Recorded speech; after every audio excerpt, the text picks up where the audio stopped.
My family demanded I fly back for my brother's lavish wedding to play the role of the supportive sister. They threatened to cut me out of the family estate if I refused. The problem was I moved to another state 5 months ago and they never even noticed. And the estate they threatened to take away from me.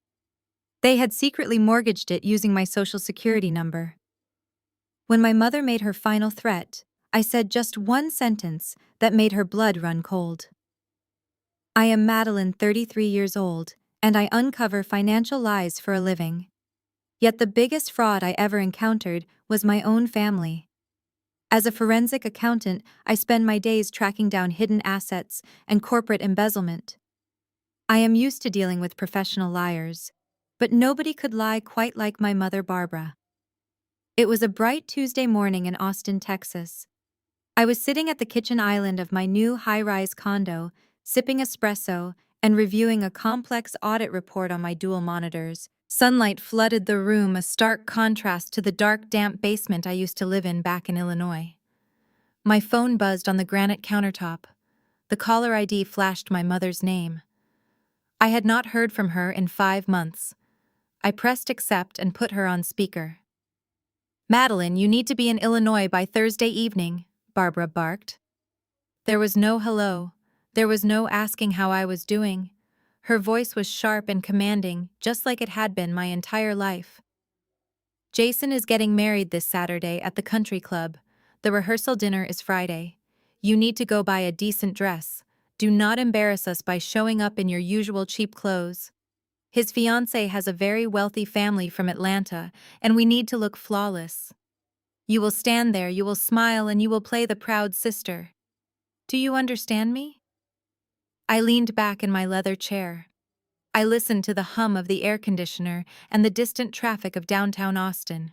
In my mother's mind, I was still the pathetic daughter living in her basement, working a dead-end desk job completely dependent on her. She had no idea that a top-tier financial firm in Texas had recruited me with a 6-figure salary. Before I continue this story, let me know where you are watching from in the comments below. Hit like and subscribe if you have ever had to stand up to a family who underestimated your worth and used you for their own gain. Growing up in our suburban Illinois home, everything revolved around my younger brother Jason. He was the golden child, the one destined for greatness, even though he never held a steady job. I was the scapegoat expected to fade into the background and provide a safety net whenever he failed. My childhood was spent wearing hand-me-downs and taking out student loans while my parents bought Jason a brand new car for his high school graduation. I spent my entire 20s trying to earn their approval paying rent to live in their basement while they funded Jason's lavish lifestyle.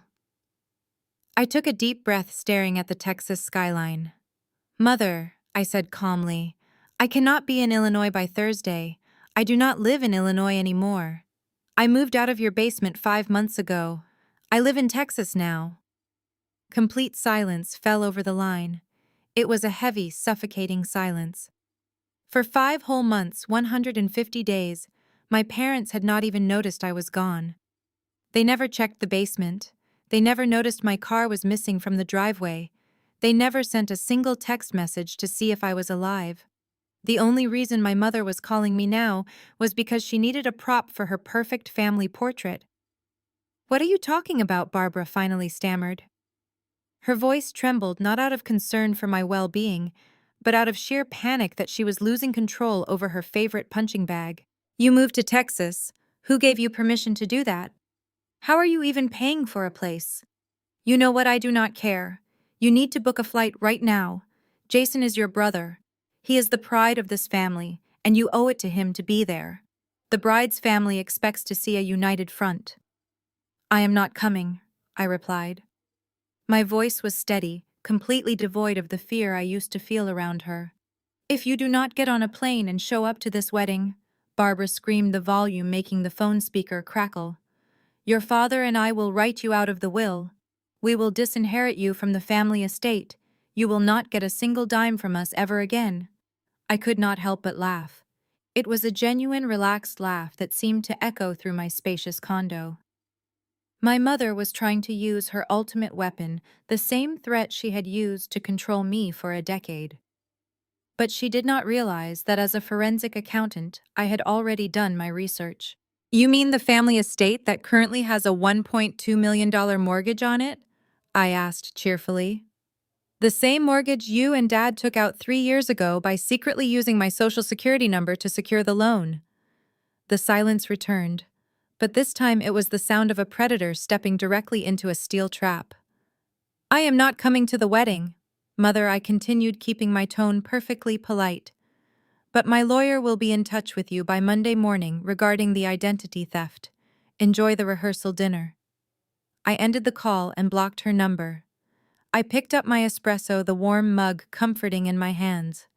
The war had just begun, but for the first time in my life, I held all the ammunition. Exactly 10 minutes later, my phone vibrated against the granite countertop. The screen displayed an unknown number with an Illinois area code. I knew my mother had immediately run crying to the rest of the house. I tapped the screen and answered. "Are you out of your mind?" a voice hissed through the speaker. It was Jason. My 30-year-old brother sounded completely unhinged. "You do not get to just block Mom and make up some insane lie about a mortgage. You are coming to this wedding, Madeline, or I swear I will make your life a living hell." Jason had always been the golden child, handed everything on a silver platter. He drove luxury cars paid for by my parents while I took the bus to college. He bounced from one failed business venture to another, always bailed out by our mother and father. Now he was trying to play the tough guy. I took another sip of my coffee. There is no lie about the mortgage, Jason. I ran a full credit sweep last month. I know exactly what Dad and Mom did, and I am not flying across the country to pretend we are a happy family. "You selfish brat!" he yelled, his voice cracking with desperation. "You always do this. You always try to ruin my happiness because you are jealous. You do not understand anything. Kiara comes from a serious family. Her parents are elite. Her father is a chief of surgery, and her mother owns a massive real estate firm in Atlanta. They do not mess around with finances. They are demanding to see my financial portfolio before they let her sign the prenuptial agreement. I need you here by Friday to sign the transfer documents for the holding company." I raised an eyebrow. "A holding company? You mean the shell corporation you and Dad secretly registered under my name 2 years ago to hide your debt from the government? The one you are now trying to claim as your own successful business to impress your wealthy fiancé?" "Shut up," he stammered, his bravado instantly crumbling. "Just sign the papers, Madeline. Kiara cannot know about my credit history. If her family finds out I am broke, they will force her to call off the wedding. Do not ruin this for me. You owe me this." "I owe you nothing," I replied smoothly. While Jason continued to rant, I opened my laptop and logged into my secure credit monitoring dashboard. When I moved to Texas 5 months ago, my first step to financial freedom was placing a hard freeze on my social security number. Now, looking at the recent activity log, I saw exactly why my family was suddenly so desperate to contact me. There were 4 separate alerts for rejected loan applications, 2 for high-interest personal loans, and 2 for commercial credit lines. All attempted within the last 3 weeks. All denied because my credit was locked down tight. They were drowning in debt, completely out of cash, and they needed me to unlock my credit so they could steal from me again. "Jason," I said, cutting through his endless stream of demands, "I am looking at the rejected loan applications right now. You guys are broke. You cannot get approved for a credit card, let alone a commercial loan. And since my credit is frozen, your little ATM is officially closed." He went completely silent. The realization that I held all the cards was finally sinking in. "Listen to me very carefully," I told him. "If you or Mom try to use my identity again, I will not just call my lawyer. I will call the federal authorities. Do not contact me again." I hung up the phone. I barely had time to process the conversation before a notification popped up on my laptop screen. It was an email marked urgent from my father, Richard. Unlike my mother's screaming or Jason's frantic demands, my father always preferred the cold, calculating approach. He liked to use fear and legal jargon to keep me in line. I clicked open the message. Madeline, the email read. Your mother is in tears, and your brother is deeply distressed by your erratic behavior. We are willing to overlook this temporary mental breakdown if you get on a plane tonight. However, if you refuse to sign the corporate transfer documents for Jason, I will have no choice but to press charges against you for corporate espionage and theft of company property.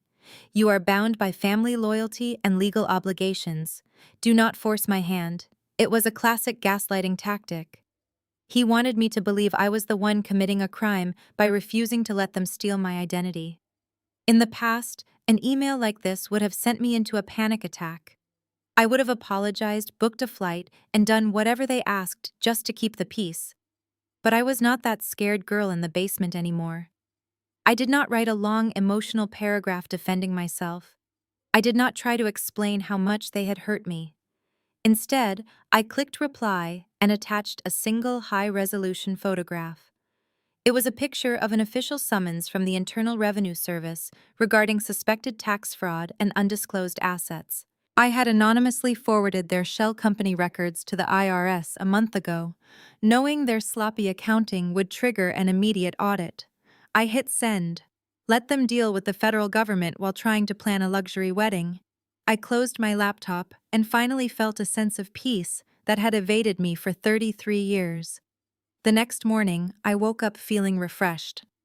I went to my office in downtown Austin, ready to dive into a new audit case. I had barely sat down at my desk with a fresh cup of coffee when my personal cell phone rang. It was an Illinois number I actually recognized. It was Mr. Henderson, my former boss from the accounting firm where I used to work before I moved. Madeline, Mr. Henderson said, sounding completely baffled. I just had the most bizarre phone call with your parents. They demanded to speak with human resources. They told me you had stolen corporate documents from their family business and fled the state. They actually demanded that I fire you immediately and withhold your final paycheck to compensate them. I sighed, shaking my head. They were so predictable. When gaslighting and threats failed, they resorted to scorched earth sabotage. They wanted to destroy my livelihood so I would be forced to come crawling back to their basement. I am so sorry they bothered you, Mr. Henderson, I replied. As you know, I resigned from your firm 5 months ago to take a senior position here in Texas. They have no idea I do not even work for you anymore. Mr. Henderson chuckled. That is exactly what I told them. I said you had moved on to a top-tier firm in Austin and that I would be happy to forward their extortion attempts to our legal department. Your mother started screaming, and your father abruptly hung up the phone. You are well rid of that mess, Madeline. Keep up the good work down there. I thanked him and ended the call. Their desperation was becoming almost comical. They were lashing out blindly, hitting brick walls at every turn. But my amusement faded when my phone buzzed again an hour later. This time it was a text message from a number with an Atlanta area code. The message was brief and incredibly precise. Madeline, my name is Kiara. I am Jason's fiancée. He does not know I am contacting you. I flew into Austin this morning. We need to talk. I am at the coffee shop across the street from your office building. Please tell me you have 30 minutes. I stared at the screen. Kiara was here, in Texas. My brother had always painted her as a wealthy, naive woman who was completely enchanted by his fake entrepreneurial persona. But the fact that she had tracked down my new workplace, flown across the country, and bypassed Jason entirely told me a very different story. This was not a naive woman. This was someone who smelled smoke and was looking for the fire. I grabbed my blazer and a thick manila folder I had prepared weeks ago just in case this day ever came. I walked across the street and stepped into the bustling coffee shop. I spotted her immediately. Kiara was a striking Black American woman with an air of absolute authority. She wore a tailored emerald green suit, and her posture commanded respect. As a trauma surgeon from a prominent Atlanta family, she was used to high-pressure situations. She was not intimidated. She was calculating. I approached the table and introduced myself. She stood up, shook my hand firmly. and gestured for me to sit. There was no small talk. She reached into her designer tote bag and pulled out a thick legal document, sliding it across the wooden table toward me. "This is the prenuptial agreement my family's lawyers drafted." Kiara said, her voice steady and low. "Jason has been stalling for 3 weeks. He claims his assets are tied up in a holding company that you control. He told me that you are mentally unstable, deeply jealous of his success, and currently trying to extort our family by holding his corporate documents hostage." She leaned forward, her dark eyes locking onto mine. "But my family did not build their wealth by being stupid, Madeline. My father ran a background check. He found out about the holding company. He also found out it was registered to your social security number, not Jason's. And when I asked Jason about it last night, he panicked. So I bought a first-class ticket on the earliest flight out of Atlanta. I need to know exactly who I am marrying." I looked at the prenuptial agreement, then looked at Kiara. I felt a surge of respect for her. My family had tried to use her as a pawn, assuming her wealth made her an easy target. They had drastically underestimated her intelligence. I pushed the prenup back toward her and placed my manila folder on the table. "You are not marrying an entrepreneur, Kiara," I said quietly, opening the folder to reveal months of forensic financial tracking. "You are marrying a man who has not held a job in 4 years. This holding company is a shell created by my parents to hide their massive debts. They forged my signature to secure a $1.2 million mortgage because their own credit is destroyed." Kiara did not gasp.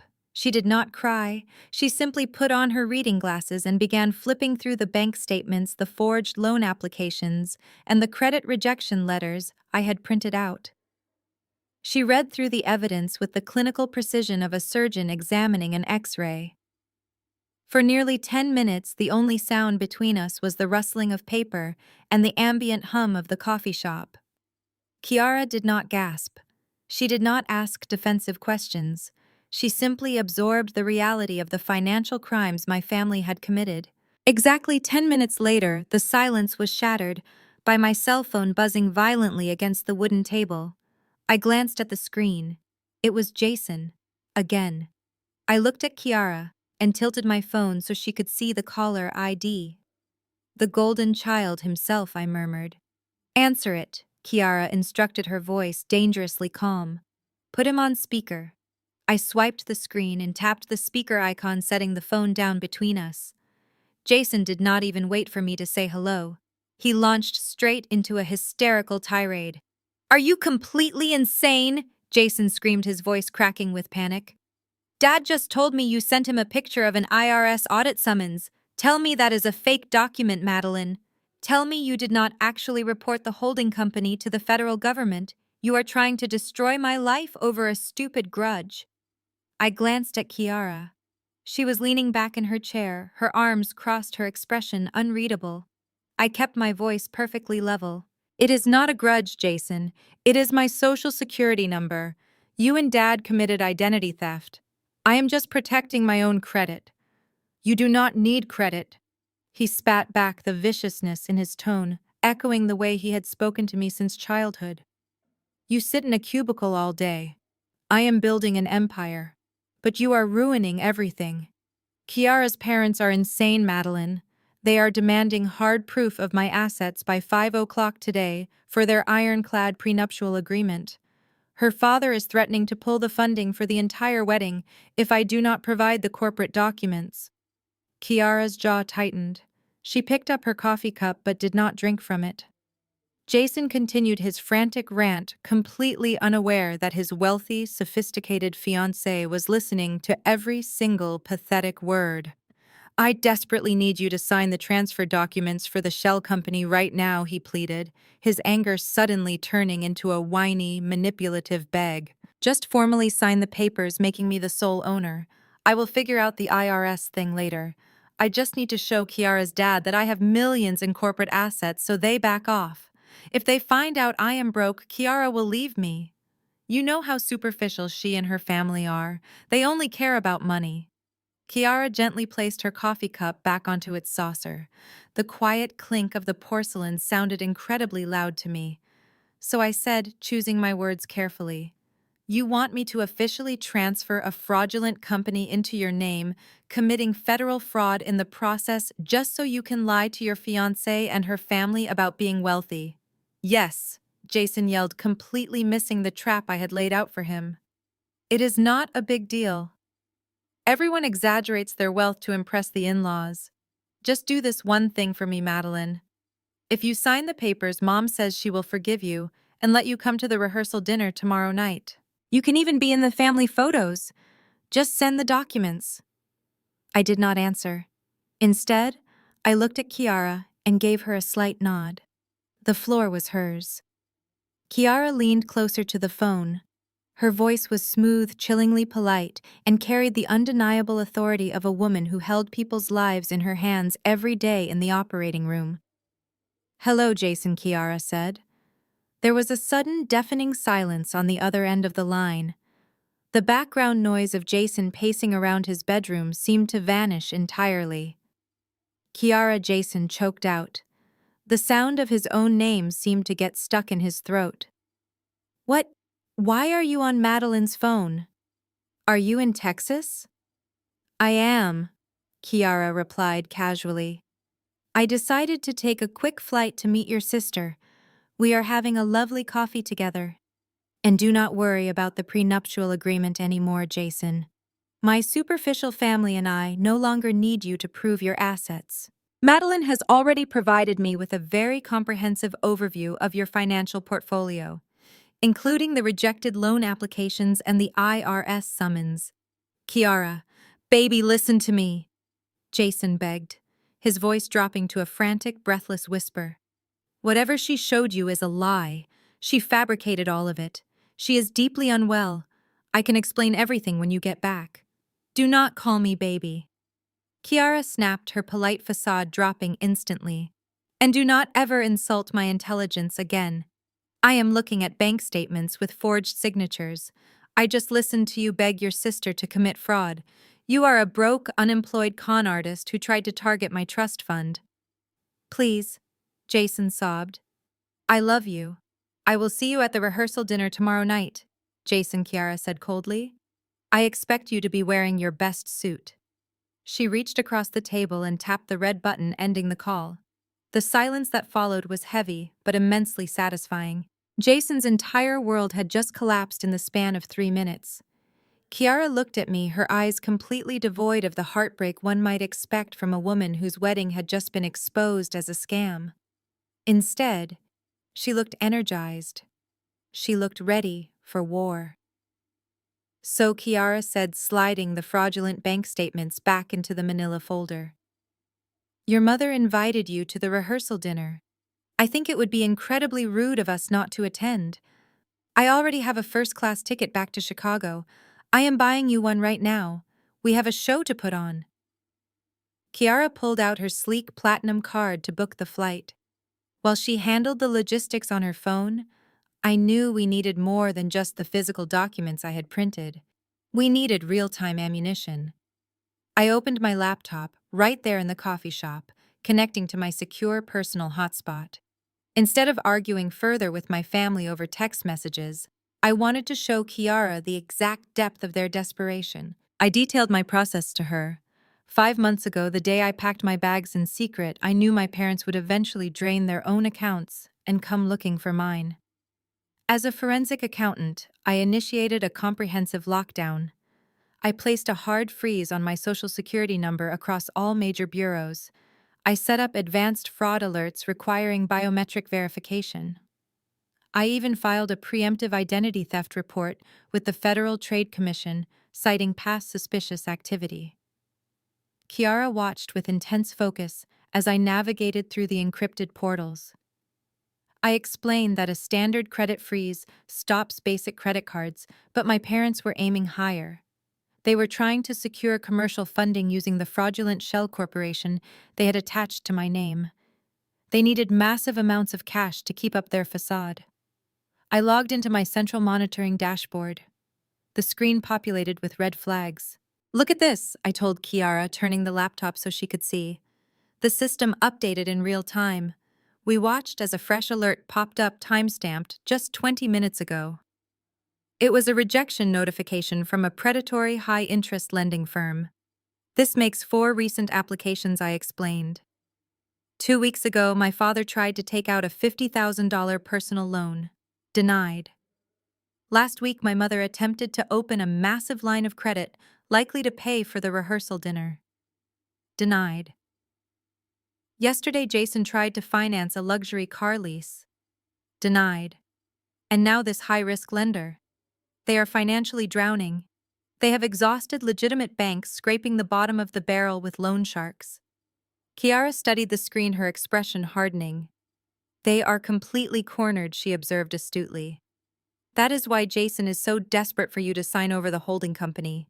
If he owns it outright, he can try to leverage its fake assets to secure funding before the wedding. He is trying to plug a sinking ship. Exactly, I said. But because my name is on the original incorporation documents, any transfer requires my verified signature and a notary. They cannot forge their way out of this one. They are trapped in a financial cage of their own making. Every time they try to move, the system rejects them. My phone chimed with a new notification. It was an email from my mother. It was not a threat this time. It was a pathetic, groveling plea. Madeline, please, the preview text read. We are family. We will lose everything if you do not help us right now. Dad is having chest pains from the stress. I scoffed and deleted the email without opening it. The chest pain excuse was her classic manipulation tactic whenever she was backed into a corner. I showed the deleted notification to Kiara. They are shifting tactics, I noted. The threats did not work, the gaslighting failed, so now they play the victim. They hope my guilt overrides my logic. They expect me to rush back and save them like always, but they forgot who they raised. Kiara said, a slow, appreciative smile spreading across her face. They raised a woman who analyzes data for a living. Data does not feel guilt. Numbers do not lie, and they certainly do not care about fake chest pains. I smiled back, feeling a profound sense of validation. For years, I had been told I was cold, unfeeling, and too analytical. My family used those traits as insults because my logic made me harder to manipulate. Now, sitting across from a brilliant surgeon who operated with the exact same clinical precision, I realized those traits were my greatest strengths. The laptop screen refreshed again. Another hard inquiry attempt, this time from an online payday lender. It was blocked by the alert system. It was almost sad watching them thrash around in the digital traps I had set. I watched the red text flash across the screen, confirming the denial. Flight is booked, Kiara announced. We leave in 3 hours. Do you have everything you need? I closed the laptop, the satisfying click echoing the finality of my decision. I have all the data, I replied. Now I just need to pack a dress that will make my mother regret every time she called me cheap. We walked out of the coffee shop into the bright Texas afternoon. Kiara immediately hailed a premium black SUV service from her phone to take us to my condo. The ride was quiet, but charged with electric anticipation. We were 2 women from completely different worlds, united by the shared goal of taking down a mutual parasite. When we arrived at my high-rise building, I led Kiara up to my unit. She took a seat on my velvet sofa while I went into my bedroom to pack. I pulled a sleek garment bag from my closet and carefully placed a tailored navy blue silk dress inside. It was a designer piece I had bought with my first major bonus, a dress that screamed quiet luxury. It was exactly the kind of garment my mother claimed I could never afford or pull off. As I was zipping up the leather weekender bag, a loud notification chimed from my laptop sitting on the dresser. I walked over and woke up the screen. It was an email marked with high importance. The sender was Richard, my father. He had never been the type to yell on the phone like Jason or send emotional guilt trips like my mother. My father preferred cold, calculated intimidation. He liked to use big words and empty legal threats to make me feel small and uneducated. I opened the message. The subject line read, "Official notice of legal action and breach of fiduciary duty." I read the text out loud so Kiara could hear it from the living room. Madeline, the email began. Your mother is inconsolable, and your brother is facing severe emotional distress because of your erratic and illegal behavior. By fleeing the state of Illinois with proprietary documents belonging to our family holding company, you have committed corporate espionage. You are the registered agent of this corporation. That means you are legally bound to us and hold a fiduciary responsibility to act in the best interest of the business. I scoffed my eyes, scanning the dense paragraphs of absolute garbage. He was trying to gaslight me into believing I was a criminal. He wanted me to think that by escaping their abusive household, I had broken the law. The email continued. We are willing to overlook this temporary mental breakdown if you get on a flight tonight. However, if you refuse to attend the rehearsal dinner and sign the corporate transfer documents over to Jason, I will have no choice but to file a lawsuit against you. I have already drafted a complaint for theft of company property. Furthermore, if you do not comply by 6 o'clock tomorrow evening, I will contact the local authorities in Texas and have them escort you back to Illinois to face criminal charges. Do not force my hand, Madeline. You have always been emotionally unstable, and we have protected you. Now it is time to do your duty. Kiara walked into the bedroom, leaning against the doorframe. She looked at the screen, her arms crossed. He actually used the phrase corporate espionage. She asked, a dry, humored tone in her voice. I nodded, shaking my head in disbelief. He thinks because I used to live in his basement, I am still that terrified little girl who believes everything he says. He is trying to use legal jargon to terrify me. But you are a forensic accountant, Kiara pointed out, her lips curving into a sharp smile.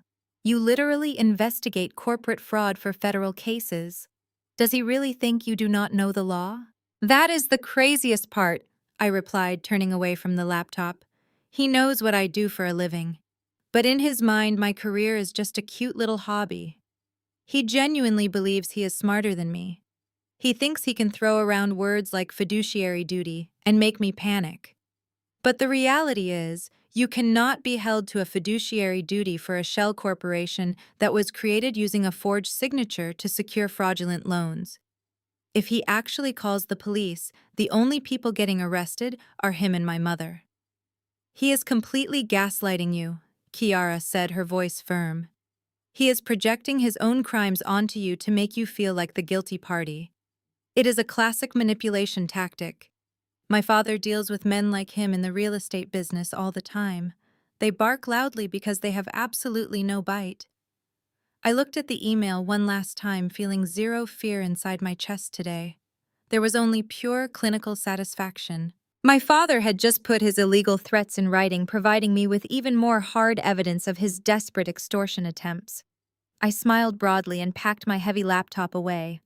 I stood by my suitcase holding my phone. Kiara watched me with an expectant smile. What are you going to say to him? She asked, adjusting the strap of her designer tote bag. Are you going to remind him that his corporate espionage claim is completely baseless? I shook my head and pulled up my secure cloud storage app. I am not going to say a single word, I replied. Arguing with a narcissist is a waste of energy. They feed on your emotional reactions.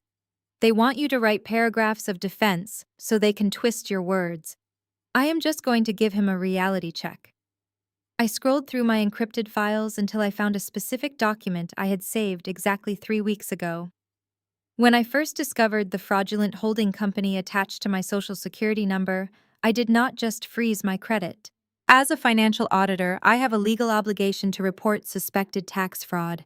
I had compiled a neat anonymous whistleblower packet detailing their fake assets, undocumented cash flows, and forged signatures. I submitted it directly to the Internal Revenue Service. Because of my professional credentials and the undeniable paper trail, the agency moved fast. I opened the high-resolution scan of the official IRS summons. The document boldly demanded a comprehensive audit of the Shell Corporation, citing severe penalties for tax evasion and fraudulent asset transfers. I hit reply to my father's threatening email. I left the subject line exactly as it was. I left the body of the email completely blank. I simply attached the photo of the federal summons and pressed send. Done, I said, slipping my phone into my pocket. Let us go to the airport. We took the elevator down to the lobby and climbed into the waiting black SUV. The drive to the airport was smooth, but the digital shockwave I had just sent to Illinois hit with the force of an earthquake. Exactly 8 minutes into our ride, my phone screen lit up. It was an incoming call from my father. I let it ring. 2 minutes later, my mother called. I let it ring.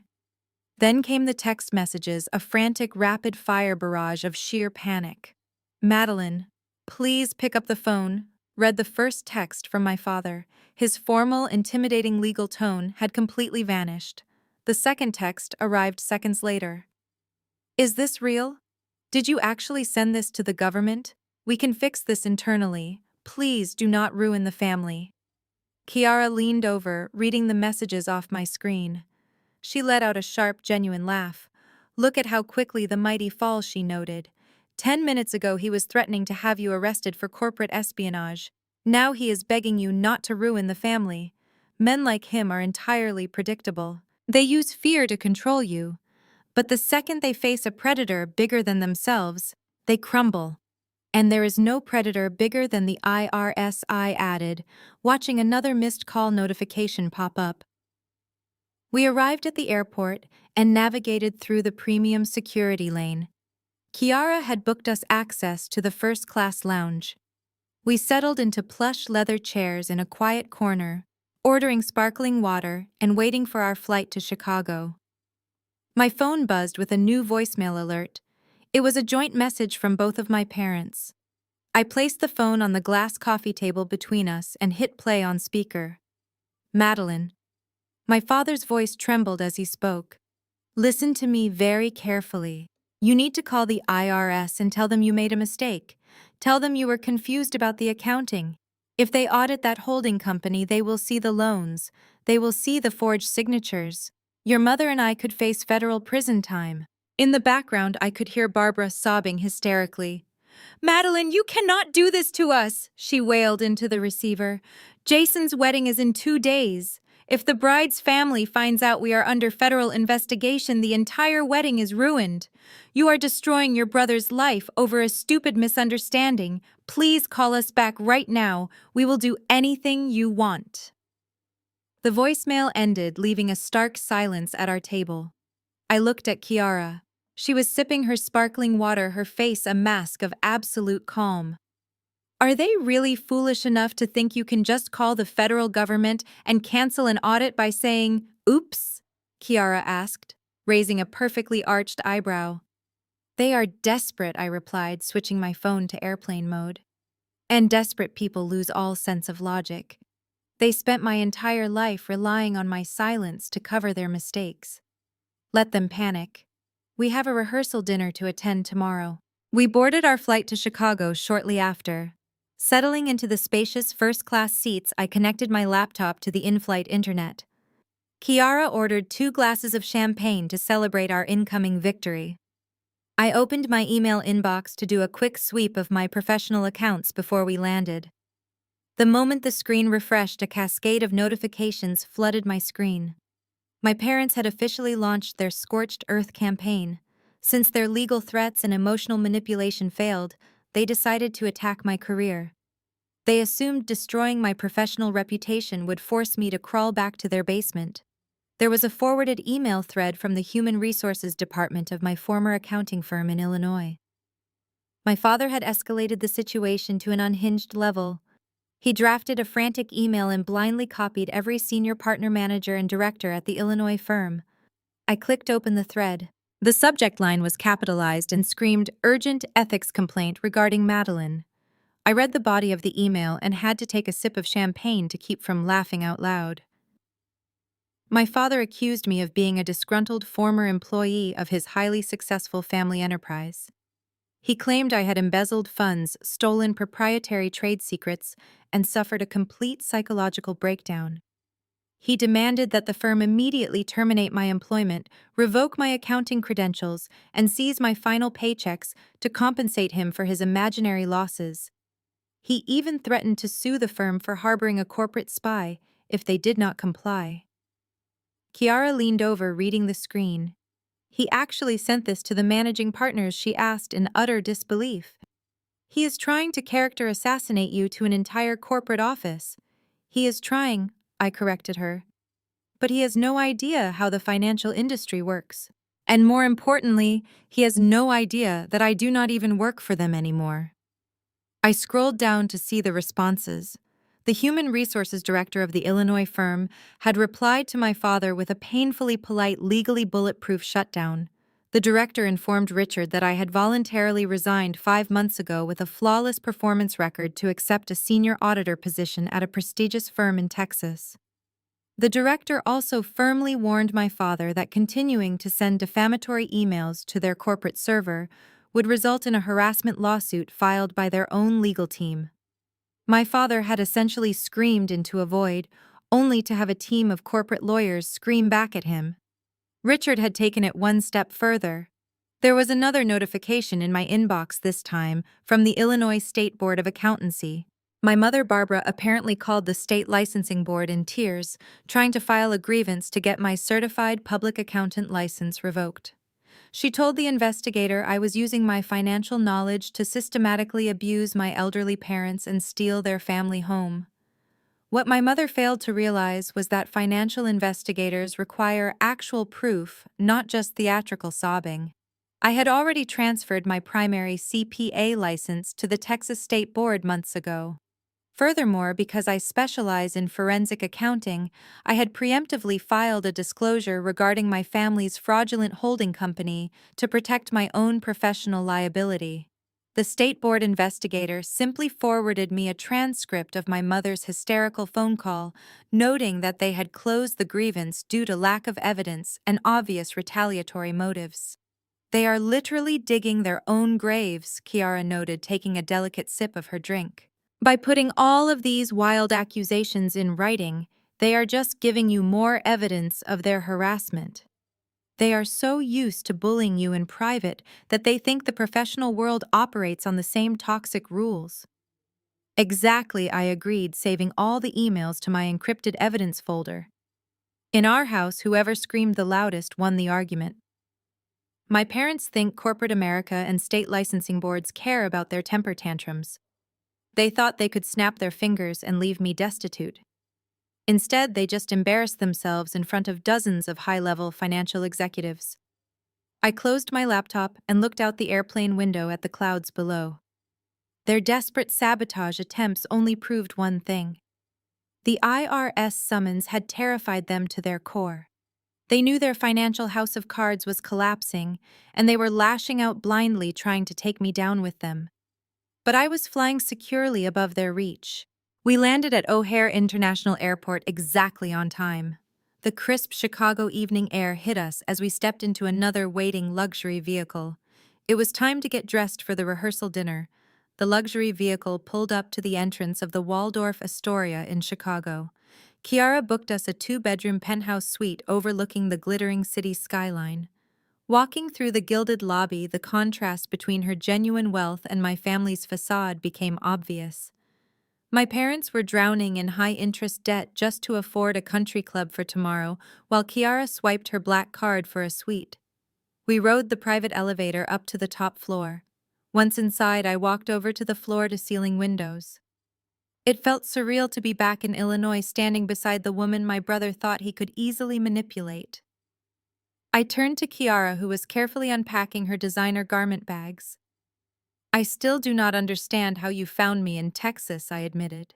Jason thought he had completely isolated me. He told everyone I was unhinged and off the grid. Kiara laughed softly, a rich and confident sound. She hung up a stunning emerald green gown and turned to face me. Madeline, I am a 30-year-old trauma surgeon, she said, her voice steady. I work at one of the busiest hospitals in Atlanta.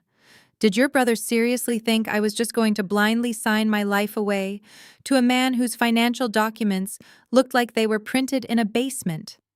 She walked over to the minibar, pouring us each a glass of sparkling water. I am a Black American woman who had to fight twice as hard to earn my medical degree and secure my position as a chief surgical resident, she continued. My parents built a massive real estate empire from the ground up in the heart of the South. We know what real money looks like. We also know exactly what a con artist looks like. Jason played the wealthy entrepreneur well for a few months. But when my father asked for standard asset verification for the prenuptial agreement, Jason started sweating. Kiara handed me a glass, her dark eyes flashing with sharp intelligence. He started making excuses, she said. Then he started blaming his delays on you. He spun this wild story about his crazy sister who was holding his company hostage out of sheer jealousy. He painted you as an absolute monster. But his story had massive holes. I took a slow sip of my water, completely mesmerized by her incredibly sharp analytical mind. What gave him away, I asked. You did, she smiled. Jason claimed you were a reckless, unemployed loser. But my father's private investigator ran a basic background check. It took an hour to discover you are a highly credentialed forensic accountant in Austin. People who audit corporate fraud for a living are not the ones committing it. Once I saw your real resume, I knew Jason was projecting his own crimes onto you. So I packed my bag, tracked your office address, and flew directly to Texas to hear the so-called crazy sister's actual side of the story. I shook my head in pure amazement. My family had spent my entire life convincing me that I was the problem. Yet this brilliant woman had seen through 3 decades of their manipulation in a matter of hours. Now, Kiara said, clapping her hands together, enough about your pathetic brother. We have a rehearsal dinner to crash and we need to look flawless. Go put on that dress you packed. We are going to give your mother exactly what she asked for. I went into the bathroom and began to get ready. I slipped into the navy blue silk dress. It fit perfectly, a stark departure from the cheap clothes my mother used to force me to wear. I pulled my hair back into a sleek, polished style and applied a confident wing of eyeliner. I looked in the mirror and did not recognize the frightened girl from the basement. When I walked back out into the living area, Kiara was already waiting. She wore a tailored crimson pantsuit that radiated power and absolute sophistication. She looked me up and down and gave a decisive nod of approval. They are going to panic the second they see us together, Kiara noted, checking her diamond watch. Jason thinks I am sitting in my hotel room blindly trusting him. Your mother thinks you are terrified of her legal threats. We are about to shatter both of their realities at the exact same time. Are you ready? I grabbed my clutch, making sure the printed financial evidence was tucked securely inside. I have never been more ready, I replied. Let us go ruin a dinner party. We walked out of the penthouse, our heels clicking against the marble floor, prepared to face the family that had tried to destroy us both. We stepped into the waiting town car that would take us to the country club. As the city lights of Chicago blurred past the tinted windows, the reality of what we were about to do settled over us. Kiara reached into her designer tote bag and pulled out the thick legal document she had first shown me back in Texas, the prenuptial agreement.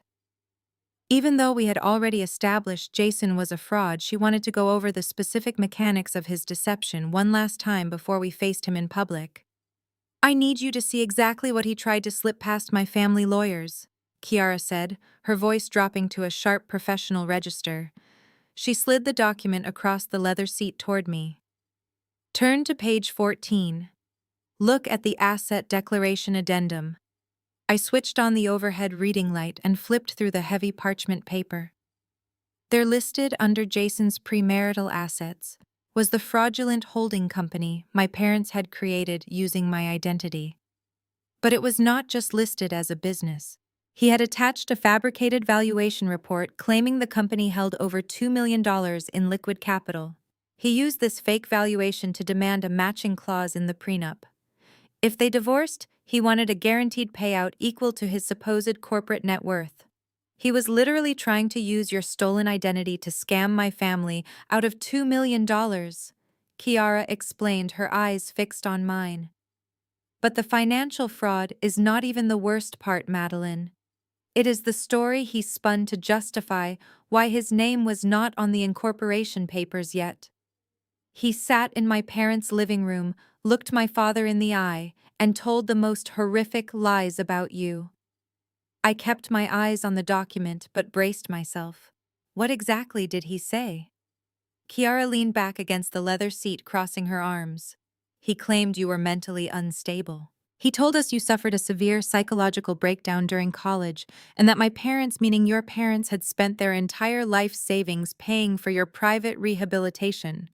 He painted himself as the loyal, protective brother who took over the family business to keep things afloat while you were institutionalized.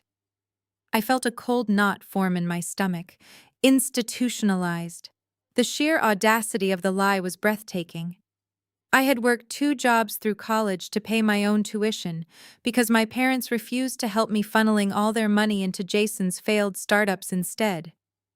And the extortion, I asked, my voice dangerously quiet.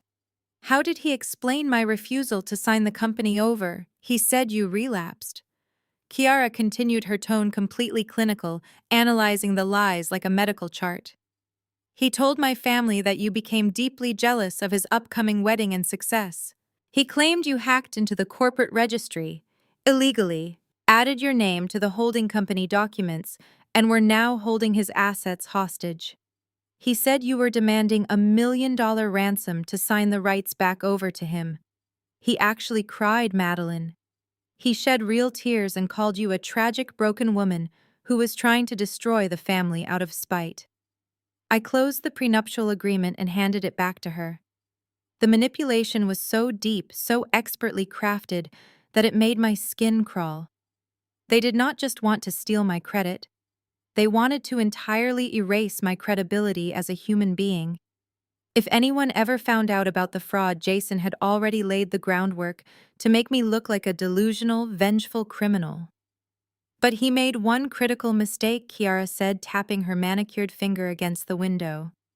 He assumed I was just a rich trophy wife who let her daddy handle the paperwork. He did not know I read every single line of my own legal contracts. When I saw the discrepancies in the registration dates, I demanded the truth from him. He doubled down on the crazy sister narrative. So I told him I needed to meet you myself to negotiate this supposed ransom. He panicked and forbade me from contacting you, claiming you were dangerous. That is when I booked my flight to Texas. The town car slowed down as we turned onto the private, tree-lined driveway of the country club. The manicured lawns stretched out under the evening sky, leading up to a massive stone clubhouse, glowing with warm, elegant lighting. I looked at Kiara. "Thank you for not believing him," I said quietly. She offered me a brief, predatory smile. I never believe a man who cries when he is asked for bank statements. The car rolled to a gentle stop in front of the grand entrance. The valet opened the door, and the sound of classical music and clinking glasses drifted out into the cool night air. It was finally time to crash the rehearsal dinner entirely. Before we walked through the mahogany doors of the banquet hall, Kiara placed a firm hand on my arm. "Wait," she whispered, pulling me into a quiet, dimly lit VIP lounge just off the main foyer.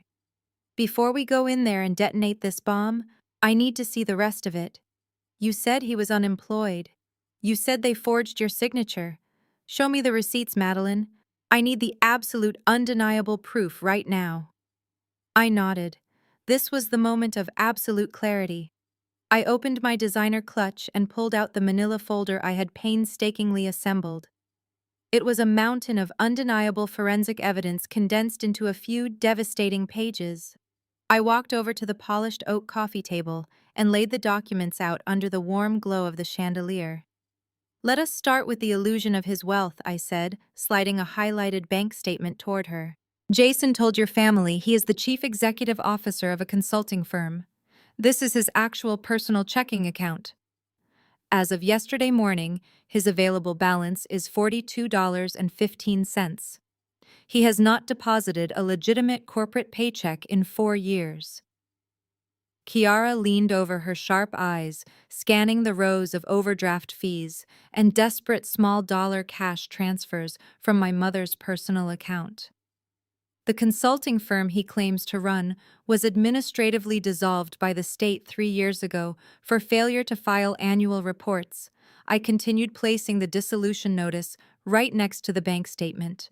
He does not own a business. He does not have a corporate income. Even the luxury car he drives to impress your family is leased under my father's name. And as you saw from the credit alerts earlier today, that lease is 2 months behind on payments. Kiara's jaw tightened. So the holding company he tried to slide into the prenuptial agreement is a complete shell, I confirmed. I pulled out the original mortgage application for the $1.2 million loan. This is the document they used to secure the debt against our family estate. Look closely at the signature line at the bottom. That is supposed to be my name. I placed a high-resolution copy of my actual state driver's license right below it. The difference was obvious. My genuine signature was sharp, angular, and stylized. The signature on the $1 million loan document was rounded, looping, and feminine in a completely different way. That is my mother's handwriting, I explained coldly. She practiced it on scratch paper for a week before she signed the official bank documents. As a forensic accountant, I had this verified by an independent handwriting analyst. It is a blatant forgery. If Jason successfully transfers this company into his name, he absorbs the fraudulent debt. But he was banking on using your family's money to quietly pay it off before the federal government noticed the discrepancies. Kiara looked up, her expression darkening. My money. Which brings me to the final piece of evidence, I said softly. I hesitated for a fraction of a second, knowing this would be the painful blow. I pulled out a printed email thread. When I locked down my credit, I also audited the shared family cloud server where my father recklessly stores his communications. I found this exchange from 2 months ago between Jason and my father. I slid the paper across the table. Kiara picked it up. The email was sent directly from Jason. It read, Dad, just keep the creditors stalled until the wedding. Her parents are setting up the $5 million trust fund access the week after the honeymoon. Once we are married, I can slowly funnel the trust distributions into the holding company accounts to clear the mortgage. She will not notice the transfers, just hold them off. Kiara read the words. Then she read them again. The temperature in the small VIP lounge seemed to drop 10 degrees. Jason was not just exaggerating his success to impress her. He had systematically researched her family's wealth, identified her $5 million trust fund, and plotted with his parents to siphon it away to cover their own criminal debts. He called it a $5 million trust fund, Kiara whispered, her voice dangerously quiet. He actually put the exact number in writing. He has been calculating my net worth like a bank account waiting to be drained. He targeted you, Kiara, I said, my voice steady. They all did. My parents needed a financial bailout, and Jason needed a wealthy host. You were never a beloved fiancé to them. You were a rescue plan. Kiara slowly folded the printed email and handed it back to me. She did not shed a tear. There was no heartbreak in her eyes, only the terrifying cold rage of a powerful woman who had just realized someone tried to make her a victim. She stood up, smoothing the front of her crimson pantsuit with absolute precision. Put the receipts away, Madeline. Kiara commanded, her posture rigid and her chin held high. I have seen enough. She turned toward the heavy mahogany doors leading to the banquet hall. The faint sound of laughter and clinking glasses filtered through the wood. Let us go say hello to the family, she said. The heavy mahogany doors swung open silently under the weight of Kiara's confident push. The banquet hall was a breathtaking display of excessive spending. Crystal chandeliers cast a golden glow over tables draped in white silk. Waiters in crisp uniforms circulated with trays of expensive champagne and hors d'oeuvres. At the center of the room, my family was holding court. Jason was standing next to an older, distinguished black couple who I immediately recognized as Kiara's parents. He was wearing a custom-tailored tuxedo, laughing loudly, and playing the role of the charming, successful tech CEO to absolute perfection. My mother Barbara was dripping in pearls, holding a glass of wine, and nodding along as if she were the matriarch of a dynasty. Kiara walked in first, her crimson pantsuit commanding instant attention. Jason's face lit up with a brilliant, relieved smile. He excused himself from her parents and rushed forward, his arms outstretched.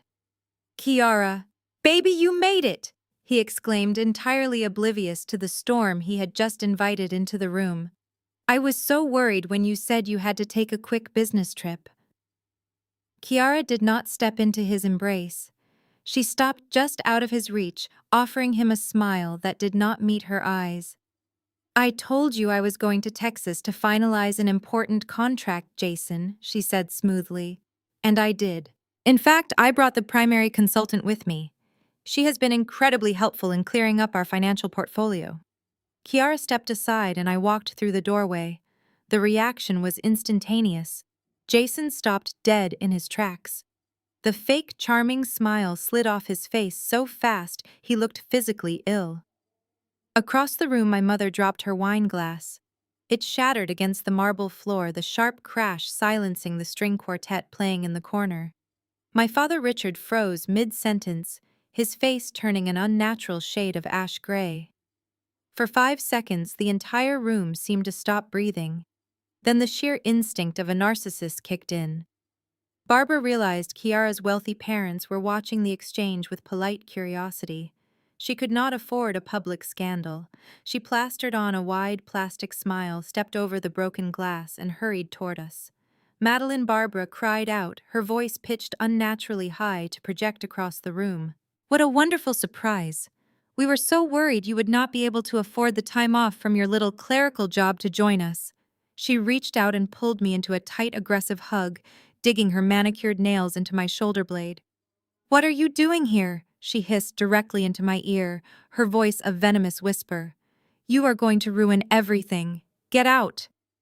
I pulled back easily, breaking her grip, and smoothed the silk of my designer navy dress. "I would not miss my brother's wedding for the world, Mother," I said, projecting my voice just as loudly and pleasantly as she had. Kiara was generous enough to fly me out first class. We had such a wonderful time catching up on Jason's recent business ventures.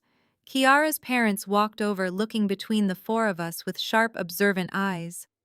"Kiara," her father said, his voice deep and authoritative, "you did not mention your future sister-in-law was joining us tonight." Kiara smoothly looped her arm through mine. "Dad, Mom, this is Madeline. She is a senior forensic accountant in Austin. She handles complex corporate audits. She and I spent the entire afternoon going over Jason's holding company. It was incredibly eye-opening. Jason looked like he was about to faint. Sweat was beading on his forehead. Richard rushed over trying to run damage control. He clapped a heavy hand on Jason's shoulder. "Well," he boomed with fake joviality, "we are just thrilled she could make it. Madeline has always been a bit of a late bloomer, you know. Not quite the entrepreneurial genius our Jason is, but we love her all the same. We are just a close-knit family who protects our own." I smiled directly at my father. "That is so true, Dad. We do protect our own. In fact, I was just reviewing the corporate protection laws regarding fraudulent mortgages and identity theft. The penalties are absolutely fascinating. Did you know the federal government does not care if you are family when it comes to wire fraud?" Richard swallowed hard. The joviality vanished from his eyes, replaced by pure, unadulterated terror. He finally realized I was not bluffing. "Shall we sit down for dinner?" Kiara suggested brightly, breaking the immense tension. "I am starving, and I believe Jason has a toast to make about his incredible financial success." Dinner was a masterpiece of silent panic. The first course arrived, a delicate and expensive lobster bisque that my mother could not even pretend to enjoy. The banquet hall of the country club was truly a sight to behold. Towering floral arrangements of white orchids and hydrangeas sat at the center of every table. The solid silver cutlery was heavy, the crystal glasses caught the light of the massive chandeliers, and a string quartet played softly in the background. It was a truly picture-perfect high society event, funded entirely by credit cards that were currently maxing out, and a massive fraudulent loan that was about to blow right up in their faces. Despite the sheer absolute terror vibrating through her body, Barbara attempted to put on the performance of a lifetime. She turned to Kiara's mother, a graceful woman who owned a massive real estate firm, and began speaking with an absolutely fabricated, mid-Atlantic accent. She talked about the local country club board exaggerating her influence and boasted about summer homes that I knew for a fact had been sold off a decade ago. Richard mirrored her delusion, leaning across the table to discuss imaginary stock portfolios with Kiara's father. They were desperately trying to prove they belonged at this table, hoping that their sheer confidence would overwrite the terrifying comments I had made upon entering the room. Jason was the weak link. While our parents played their parts with the practiced ease of lifelong narcissists, my brother was physically crumbling. He picked at his Wagyu beef, his hand trembling so badly his silver fork clinked against the expensive china. Every time Kiara looked at him with her cool, unreadable gaze, he swallowed hard and tugged at the collar of his custom tuxedo. He tried to steer the conversation toward safe topics, talking about a supposed upcoming tech merger his consulting firm was handling. But his voice lacked its usual arrogant boom. It was thin, reedy, and laced with the desperate pitch of a cornered animal waiting for the trap to snap shut. Kiara was a masterclass in psychological warfare. She did not yell, she did not accuse, and she certainly did not cause a scene. Instead, she used her surgical precision to slowly dissect their lies over dinner. When Richard boasted about his real estate investments, Kiara smiled pleasantly and asked incredibly specific questions about current interest rates and property tax codes in Illinois. Richard stumbled, his face flushing red, as he spouted outdated financial jargon. When Barbara bragged about her charity work, Kiara politely inquired about the tax-exempt status of the organizations, a question my mother could not even begin to answer. They were drowning in their own manufactured reality, and Kiara was calmly documenting every single drop of water they swallowed. I sat beside Kiara, enjoying my meal and occasionally dropping a precisely timed remark. Whenever Jason tried to boast about his holding company, I would cheerfully compliment him on his creative accounting methods. I mentioned how fascinating it was that modern businesses could operate entirely on paper without any actual liquid assets or physical offices. Kiara's parents would chuckle, assuming it was a joke about the digital age, but Jason would turn a sickly shade of gray. My parents glared at me with pure venom from across the table. If looks could kill, I would have dropped dead before dessert was served. They were realizing that I was no longer the frightened girl in the basement. I was the architect of their destruction. As the waiters cleared the plates to make way for the final dessert course, the atmosphere grew exponentially more suffocating. The fake high society display was visibly exhausting my parents. Barbara's bright smile was beginning to look more like a painful grimace, and Richard had entirely stopped talking about his imaginary investments, choosing instead to rapidly drain his expensive wineglass. They knew that as soon as this dinner ended, they would have to face the reality of the forensic evidence I held in my designer clutch. They knew Kiara was not fooled by the expensive orchids or the vintage champagne. The beautiful, wealthy facade they had built to trap her was crumbling under the weight of basic financial scrutiny. And then came the inevitable moment of forced celebration. The sharp clinking of a silver spoon against a crystal champagne flute rang out through the elegant banquet hall. It was time for the rehearsal dinner toasts. Richard slowly stood up at the head of the table, his face heavily flushed with wine and barely concealed panic. He raised his glass high, preparing to deliver a speech that was undoubtedly going to be filled with even more audacious lies, desperately trying to reassert his control over the room before his entire world collapsed completely around him tonight. Richard cleared his throat, the sound echoing slightly over the gentle hum of the banquet hall. Family and friends, he began, his voice booming with a forced theatrical warmth. We are gathered here tonight to celebrate the union of two incredible families. He gestured grandly toward Kiara and Jason. My son Jason has always been a visionary. Even as a young boy, he had the mind of a chief executive. He built his consulting empire from the ground up, relying on nothing but his own grit and the unwavering support of our family. I sat perfectly straight in my chair, the overhead chandelier light reflecting off the rich navy silk of my designer dress. Until this moment, I had been quietly enjoying my dinner, but as the extended guests and Kiara's extended family turned their attention to the head table, this became my true grand entrance to the wider audience. Dozens of eyes landed on me. I knew exactly what Jason had told these people. He had painted me as a disheveled, mentally unstable hermit who lived in a basement. Instead, they saw a poised, striking woman, radiating absolute authority and quiet wealth. Richard noticed the shift in the room's attention. His eyes flicked toward me, and for a split second the facade completely dropped. He paled in sheer terror. He knew I held the forensic evidence of his massive mortgage fraud in my clutch. He knew that with one single sentence I could summon federal authorities to this very country club. But with Kiara's powerful parents sitting just 2 feet away, he had no choice but to swallow his fear force, a strained smile, and continue playing the role of the proud patriarch. And of course, Richard stammered, recovering clumsily, "We are so blessed to have our entire family here, especially my daughter Madeline. She surprised us tonight by flying in from Texas."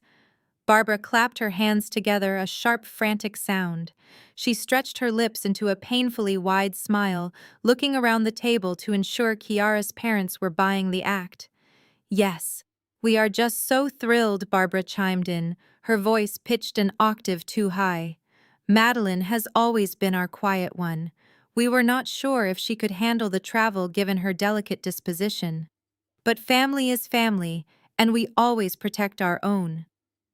I did not break eye contact with my mother. I offered a slow, deliberate smile that made the blood drain entirely from her face. "Thank you, Mother," I said smoothly, my voice carrying effortlessly across the silent room. "My disposition is actually stronger than ever.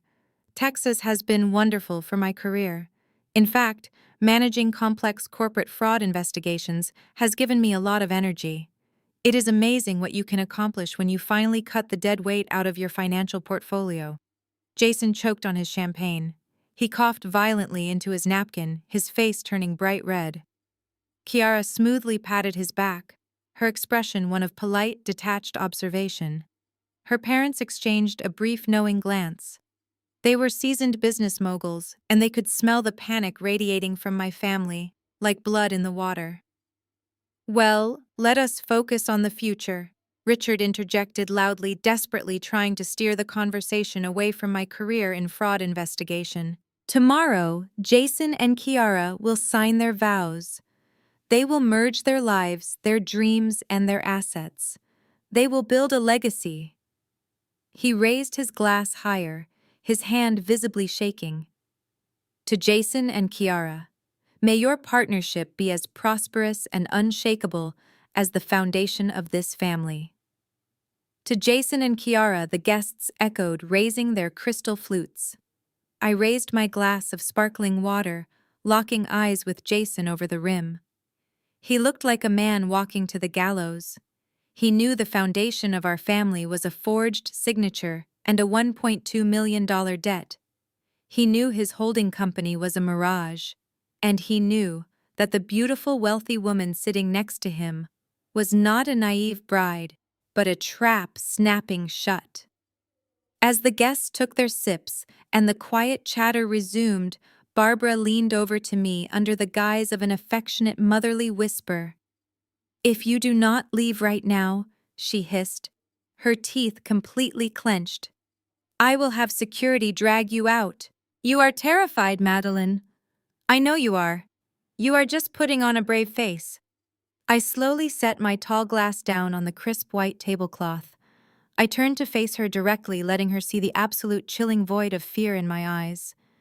"You should check your email, Mother," I whispered back. "The IRS just sent an official and urgent update regarding your federal audit." Barbara pulled back from my whisper as if she had been physically struck. Her manicured hand flew to her chest, and her breath hitched audibly. I watched the blood completely drain from her cheeks, leaving her heavy makeup looking like a pale, painted mask. For a fraction of a second, the sheer terror in her eyes was almost satisfying enough to make me stop. She knew I was not bluffing. She knew the IRS audit was real, and she knew her entire fake empire was standing on a trapdoor I had just kicked open. But instead of surrendering, her narcissistic survival instincts took over. In her mind, the only way to neutralize a threat was to publicly discredit the source. If she could make me look like a pathetic, jealous, and emotionally unstable daughter in front of Kiara's affluent family, then anything I said about fraud or audits would be dismissed as the ravings of a bitter woman. Barbara abruptly stood up, her chair scraping loudly against the polished floor. She grabbed her crystal champagne flute and aggressively tapped her silver spoon against it. The sharp ringing cut through the low murmur of the banquet hall. Conversations halted, and dozens of faces turned back toward the head table. Jason looked up, wiping sweat from his upper lip, visibly relieved that our mother was stepping in to take control.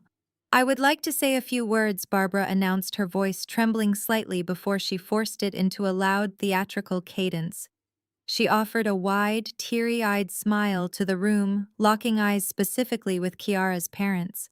Richard spoke beautifully about Jason and his incredible success. But as a mother, my heart is just so full seeing my entire family reunited tonight. Family is complicated, and raising children is a journey of different paces. She stepped out from behind the table, moving into the center of the room so everyone had to look at her. She placed a hand over her heart and looked at me with an expression of deeply faked pity. "We all know Jason was born to be a star," she continued, her voice dripping with artificial sweetness. "But I want to take a moment to acknowledge my daughter Madeline. It has not been easy for her. While Jason was out building his businesses and finding the love of his life, Madeline has always struggled to keep up. She was always a bit slow to succeed. For years, she lived quietly in our basement, relying on us for absolutely everything. She has had a very hard time finding her footing in the real world, and she has battled so many emotional challenges that kept her from achieving what normal people do." The banquet hall went incredibly still. The air grew thick with awkwardness.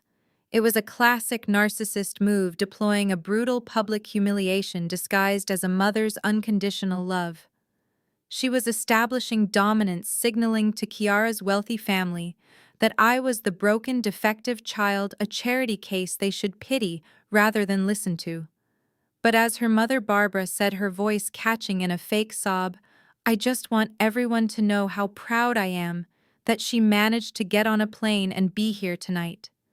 She might not have a big title or a successful company like her brother. She might still be trying to figure out how to live independently. But we love her anyway. We will always protect her no matter how many mistakes she makes." To Madeline, for finally stepping out of the shadows. She raised her glass toward me. A few of Jason's friends raised their glasses in uncertain compliance, but the majority of the room remained entirely silent. Kiara's father slowly lowered his wine glass to the table, his expression hardening.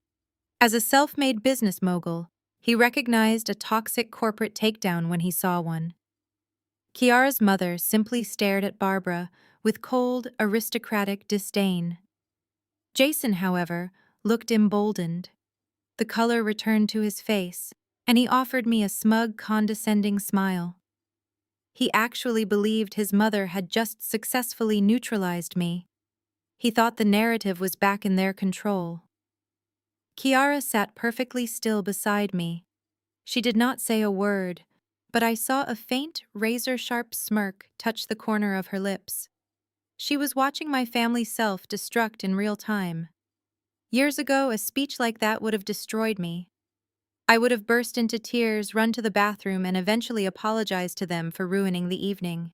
I would have believed her words, absorbing the humiliation as if it were the truth. But tonight, sitting next to a brilliant surgeon who had already verified my six-figure salary and pristine corporate record, Barbara's words were nothing but empty noise. I did not flinch. I did not look away. I simply picked up my glass of sparkling water, leaned back in my chair, and offered my mother a bright, completely unbothered smile.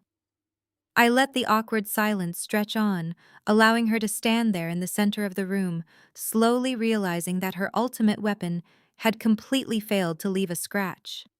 She had dug her own grave, and now it was my turn to hand her the shovel. I stood up slowly, the silk of my dress rustling against the chair.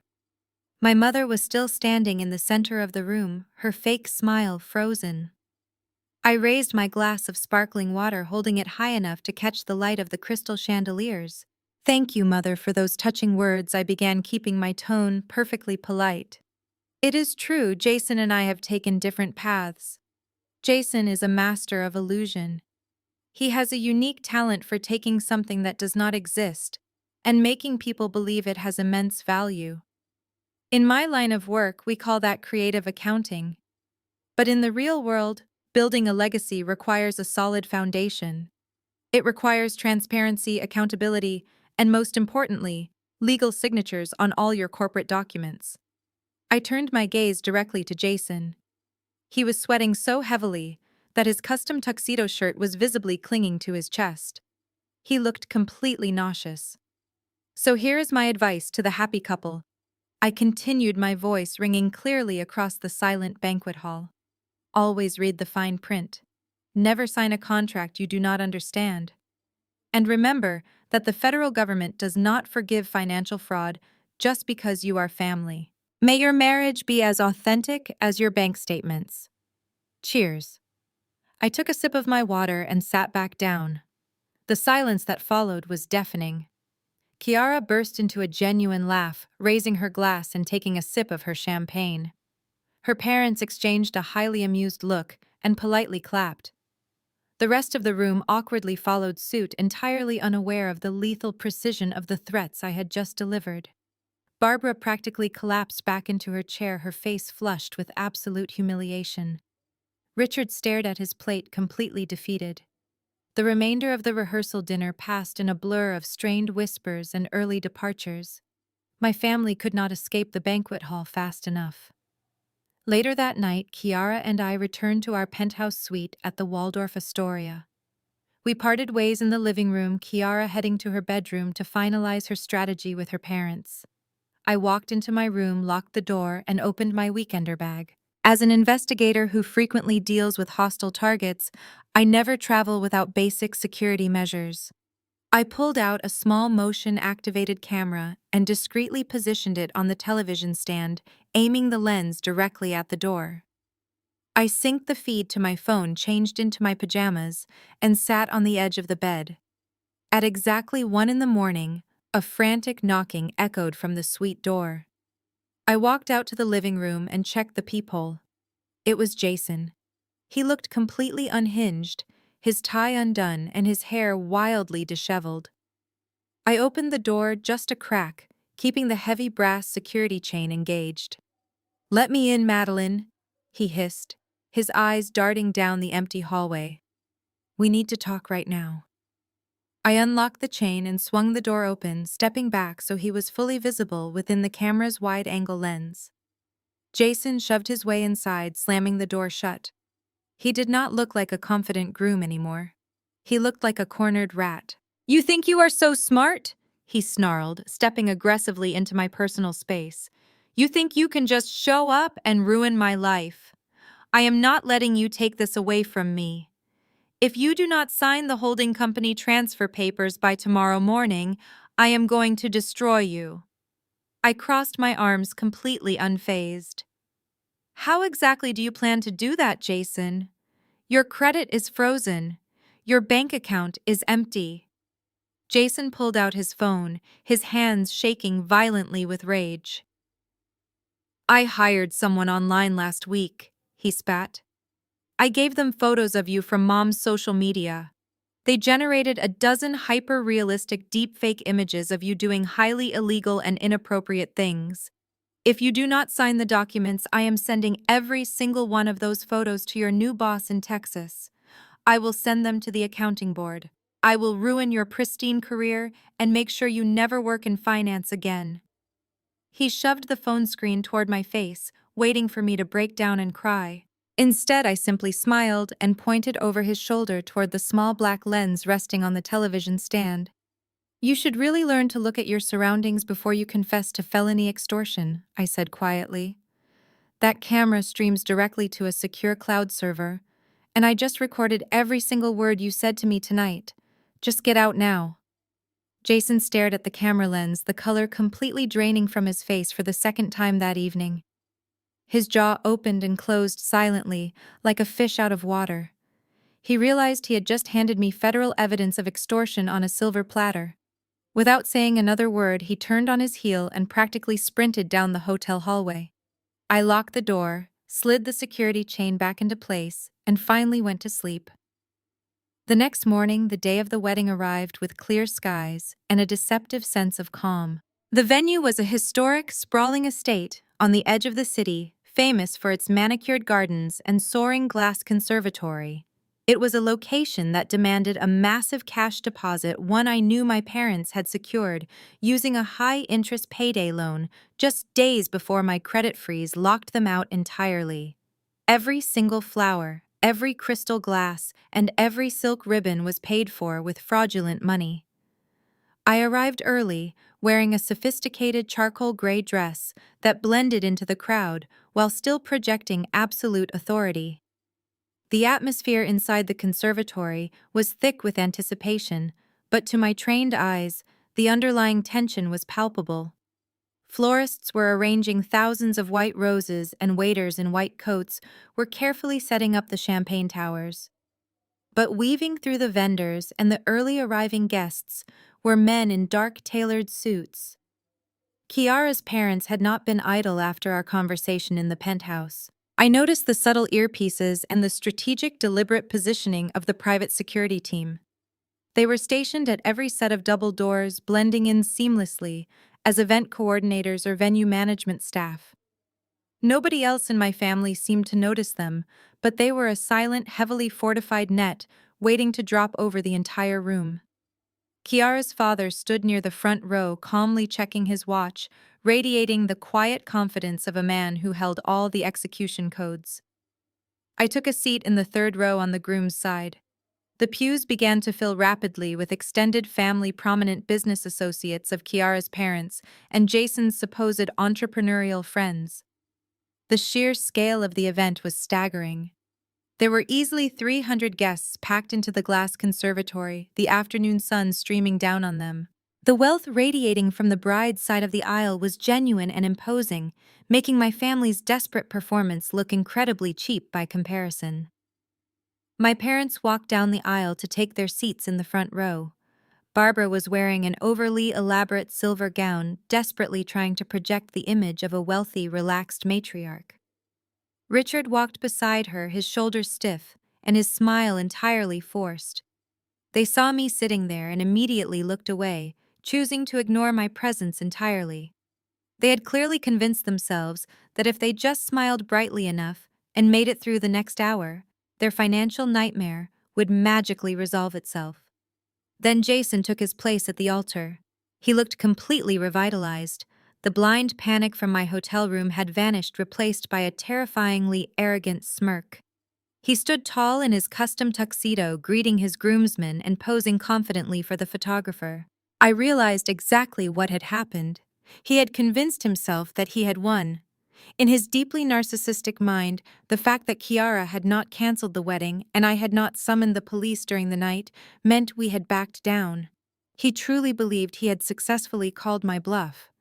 He thought the $5 million trust fund was just minutes away from becoming his personal financial bailout. The string quartet began to play a slow, elegant melody. The low murmur of the crowd hushed into complete silence. Everyone turned toward the grand entrance at the back of the conservatory. The massive wooden doors slowly swung open, revealing Kiara. She looked absolutely breathtaking. She wore a sleek, modern white gown that commanded attention without a single trace of unnecessary frill. But it was her face that struck me the most. Brides are usually glowing with nervous joy or tearful happiness. Kiara's expression was composed, resolute, and entirely unreadable. She walked down the aisle with the measured, deliberate pace of a judge walking into a courtroom to deliver a final verdict. Jason watched her approach, his eyes shining with greedy anticipation. He reached out to take her hands as she stepped up to the altar. The officiant, a distinguished older man, stepped forward to the microphone and cleared his throat, preparing to begin the ceremony. The officiant's voice echoed through the massive glass conservatory, rich and melodic, welcoming the guests to witness the union of two souls. He spoke of trust, honesty, and the unshakable foundation required to build a lasting marriage. I watched Jason soak in every single word, his chest puffed out with sheer pride. He was completely oblivious to the bitter irony of the speech. He held Kiara's hands, his thumbs rubbing over her knuckles in a display of manufactured affection. Kiara allowed him to hold her hands, but her posture remained perfectly rigid. She did not lean toward him. Her face remained a mask of absolute calm, her eyes dark and focused. From the front row, Barbara wiped a dramatic, non-existent tear from her eye. Richard sat beside her, finally letting his shoulders drop, convinced that the danger had passed. The ceremony flowed smoothly through the traditional readings and blessings. The afternoon sun caught the facets of Kiara's diamond engagement ring, casting tiny rainbows across the altar. It was a beautiful, expensive lie, and Jason was savoring the final moments of his performance. Then the officiant smiled warmly at the couple and stepped back slightly. "We have come to the part of the ceremony where Jason and Kiara will share their personal vows," he announced, handing a sleek silver microphone to my brother. Jason took the microphone with the practiced ease of a corporate scammer stepping up to a podium. He cleared his throat and looked deeply into Kiara's eyes. "Kiara, my beautiful bride," he began, his voice thick with fake emotion. "From the moment I met you, I knew you were the one I wanted to build my empire with. I have spent years working tirelessly building my businesses, preparing for the day I could provide you with the life you truly deserve. I promise to always protect you, to always be honest with you, and to safeguard our family's future with everything I have. You are my greatest investment, and I love you." A collective sigh rippled through the rows of guests. Several of Barbara's friends dabbed their eyes with tissues. It was a spectacular performance entirely devoid of truth. Jason handed the microphone back to the officiant, looking incredibly smug. He had played the role of the successful, devoted provider perfectly. Now he just needed Kiara to say her vows, sign the marriage certificate, and legally bind her massive trust fund to his fraudulent debts. The officiant turned to Kiara, offering her the silver microphone. Kiara reached out and took it. Her grip was firm. She did not smile. She looked down at the microphone in her hand, then slowly raised her eyes to meet Jason's gaze. "Jason," Kiara said, her voice echoing sharply through the conservatory. It lacked any trace of the soft, romantic tone everyone expected. "A marriage is only as strong as the truth it is built upon. You spoke of honesty. You spoke of protecting my future. You spoke of the businesses you built. I have spent the last 24 hours reflecting on those promises, and I have realized that the foundation of our relationship requires complete and utter transparency. Before I can make any vows to you today, I believe it is necessary for both of our families to understand exactly what kind of empire you are bringing into this marriage." Jason's smug smile faltered. A flicker of genuine confusion crossed his face. He leaned in, slightly whispering so the microphone would not pick up his voice. "Kiara, what are you doing?" he hissed, his eyes darting toward the front row where my parents were suddenly sitting bolt upright in sheer panic. Kiara did not answer him. She did not even blink. Instead, she turned away from Jason entirely. She handed the silver microphone right back to the stunned officiant. She lifted her right hand and made a very subtle, deliberate gesture toward the back of the room. She pointed two fingers directly at the sound engineer manning the massive audio mixing board. The engineer, who was actually a high-level private investigator hired by Kiara's father, gave a sharp nod. He reached down and hit a switch on his console. Instantly, the soft romantic instrumental music that had been playing faintly in the background cut off. The sudden absence of music left a heavy, suffocating vacuum in the room. A sharp crackle of static popped through the venue's state-of-the-art surround sound speakers. The entire hall went dead silent. More than 300 wealthy guests stopped breathing all at once. The heavy air conditioning units hummed loudly in the background. Jason slowly took a step back, his face completely draining of all color. "What exactly is going on here?" he demanded loudly, looking nervously around the silent room. Kiara did not answer him. She simply kept her eyes locked onto his, her expression entirely devoid of pity. At the back of the room, the sound engineer slid a digital fader all the way up. The massive speakers surrounding the conservatory crackled to life. My mother's voice, perfectly clear and undeniably recognizable, suddenly boomed through the venue. "You just need to get her to sign the marriage certificate, Jason. Do not push for any more changes to the prenuptial agreement." The guests gasped collectively. Barbara, sitting in the front row, slapped her hands over her mouth, her eyes wide with sheer terror. Then came Jason's voice echoing off the glass walls. "I know, Mom. I am not stupid. Her dad is already suspicious about the asset verification, but once we are married, she gets unrestricted access to the $5 million trust fund.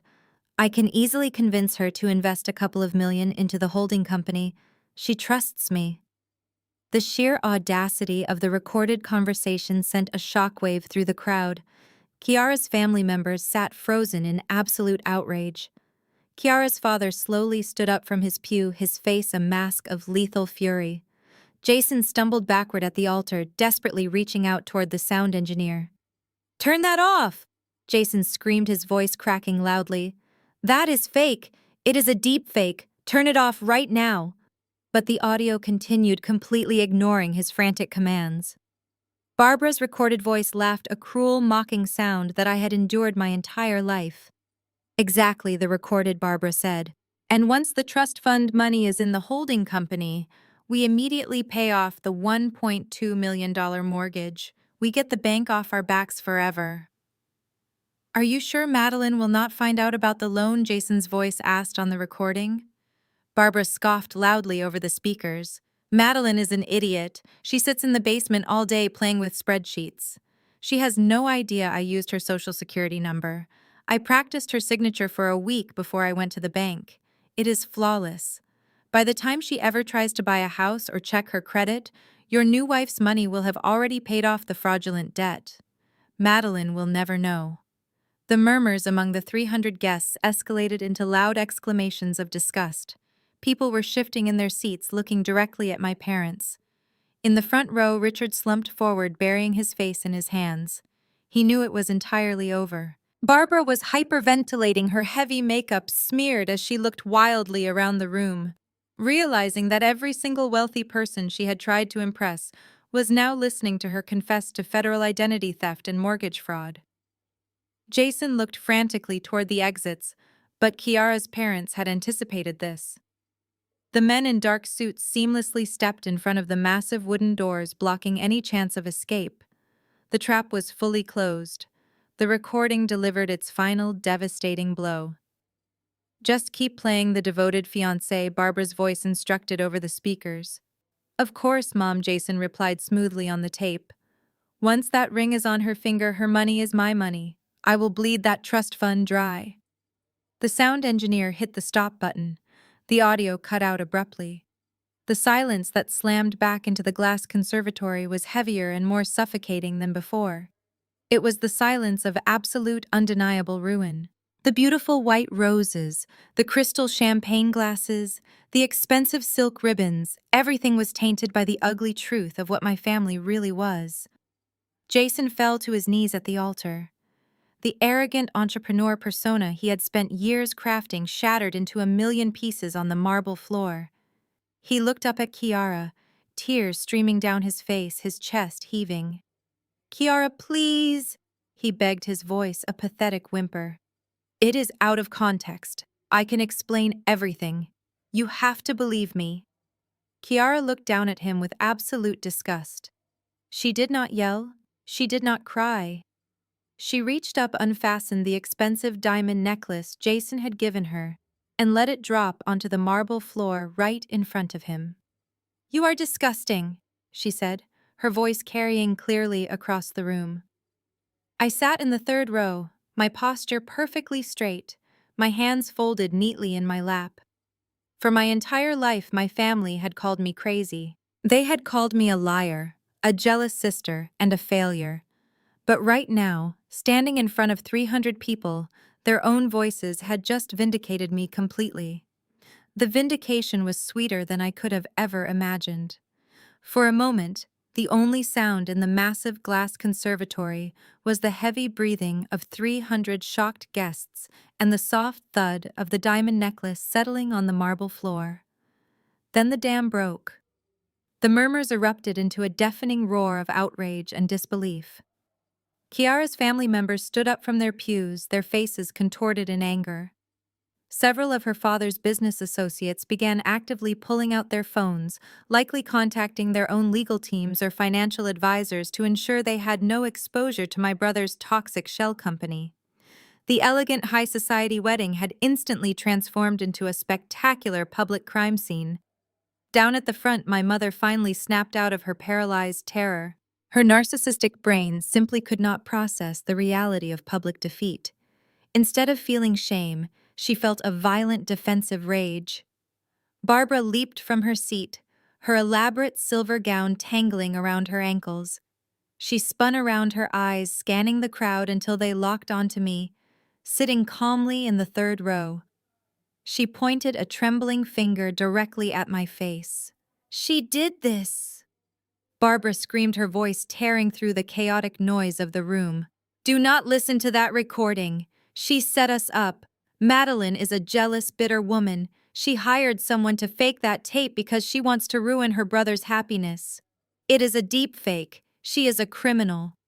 Richard grabbed her arm, trying to pull her back down, his face pale with the realization that her screaming was only making them look more guilty. But Barbara yanked her arm away. "She is insane," she shrieked, looking desperately toward Kiara's parents.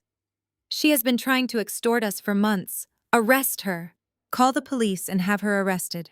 I did not flinch. I did not raise my voice to defend myself. I simply picked up the thick, heavy manila folder resting on the empty seat beside me. I stood up, smoothing the front of my charcoal gray dress, and stepped out of the pew. The aisle was long and lined with thousands of expensive white roses. I walked down the center of it with the slow, measured pace of an auditor delivering a final verdict. I reached into the folder and pulled out a stack of professionally bound, full-color copies. They were the exact same forensic files I had shown Kiara the day before. The bank records, the forged mortgage documents with the handwriting analysis, the rejected loan applications, and the official IRS summons. As I walked past the rows of Jason's extended family, his college friends, and his supposed business partners, I began to drop the physical files right onto their laps. "Here is the deepfake," I said, calmly handing a copy to my uncle, who had spent years praising Jason's fake success. "Turn to page 3 to see the forged signature on a $1.2 million federal loan." I took another step and handed a packet to Jason's best man. "Page 5 shows his actual bank account balance of $42, I noted politely. I continued down the aisle, distributing the undeniable hard evidence of their financial crimes to the people whose opinions my mother valued most. I handed a file to the country club board members she had tried to impress. I handed one to the neighbors she had lied to for years. With every packet I dropped, the reality of my parents' absolute fraud was cemented into physical history. They could try to claim an audio recording was fabricated, but they could not argue with 50 pages of certified financial records, government summons, and their own printed email chains. The groom's side of the venue fell into a horrified hush as they opened the folders. The crisp rustling of thick paper replaced the sounds of Barbara's hysterical screaming. Eyes widened as they looked at the undeniable proof of my family's complete financial ruin and moral bankruptcy. People began whispering to each other, pointing at the forged signatures and the highlighted sections detailing Jason's plot to drain Kiara's trust fund. They shook their heads in utter disbelief at the sheer greed. The illusion was entirely shattered. The people my mother had spent her life trying to impress were now looking at her with absolute disgust and pity. She had nowhere to hide. Barbara stood frozen, her mouth open, watching her social standing evaporate in real time. Jason remained on his knees at the altar, staring blankly at the diamond necklace on the floor. His entire world was completely gone. I reached the end of the aisle, standing directly in front of my parents, holding the very last folder in my hand. I held the final manila folder out toward my mother. Barbara stared at the thick envelope as if it were a live explosive, her hands trembling violently at her sides. She refused to take it. Beside her, my father looked completely hollowed out, staring blankly at the marble floor. I let the folder drop onto the empty wooden pew between them. The sharp smack of the paper hitting the wood made my mother physically flinch. "You want to talk about extortion, Mother?" I asked, my voice calm and perfectly steady. "Let us talk about the family estate. You threatened to write me out of the will and take away my inheritance.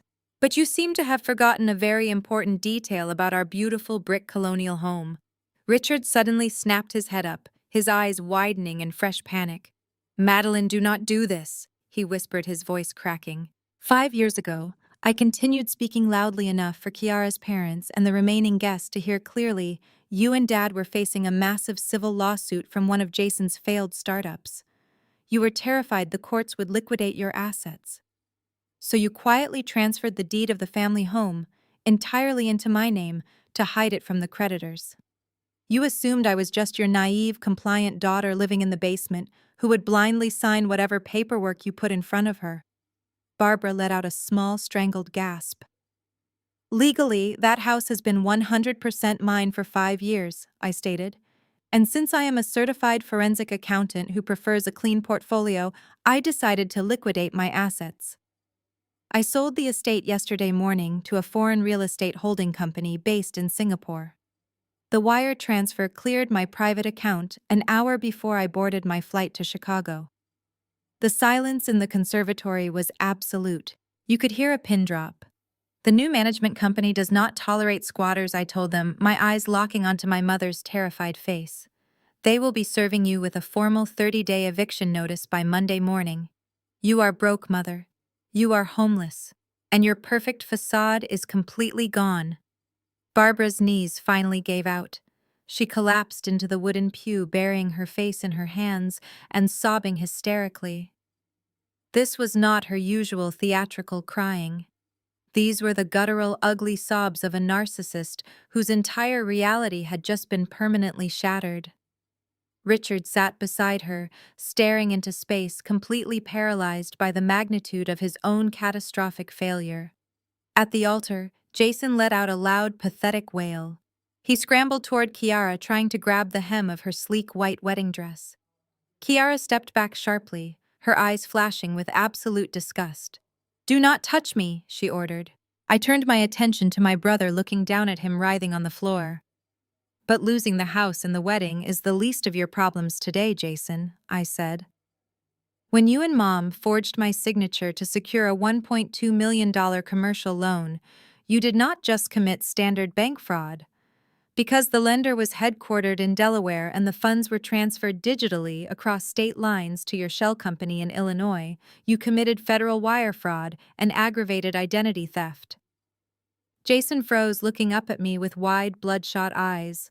"And the federal government," I concluded, taking a deliberate step back from the altar, "is very efficient when you hand them a perfectly organized whistleblower packet." Right on cue, the atmosphere at the back of the glass conservatory shifted. Kiara's father gave a brief nod to his private security team. The men in dark suits stepped away from the heavy wooden doors, pushing them wide open. The bright afternoon sun poured into the entrance, illuminating the silhouettes of 5 individuals stepping into the venue. They were not wearing tailored wedding attire. They wore dark tactical windbreakers with the bright yellow letters FBI printed boldly across their backs. The guests gasped and immediately scrambled out of the way, pressing themselves against the pews to clear the center aisle. The federal agents marched down the path of white roses with grim, absolute authority. Their heavy boots echoed sharply against the marble floor, a rhythmic countdown to the end of my family's criminal reign. The lead agent, a tall woman with a no-nonsense expression, stopped directly in front of the altar. She looked down at Jason, who was still kneeling on the floor, and then turned her gaze to Richard and Barbara in the front row. Richard, Barbara, and Jason the agent announced, her voice carrying the undeniable weight of the United States government. You are under arrest for federal wire fraud, aggravated identity theft, and conspiracy to commit bank fraud.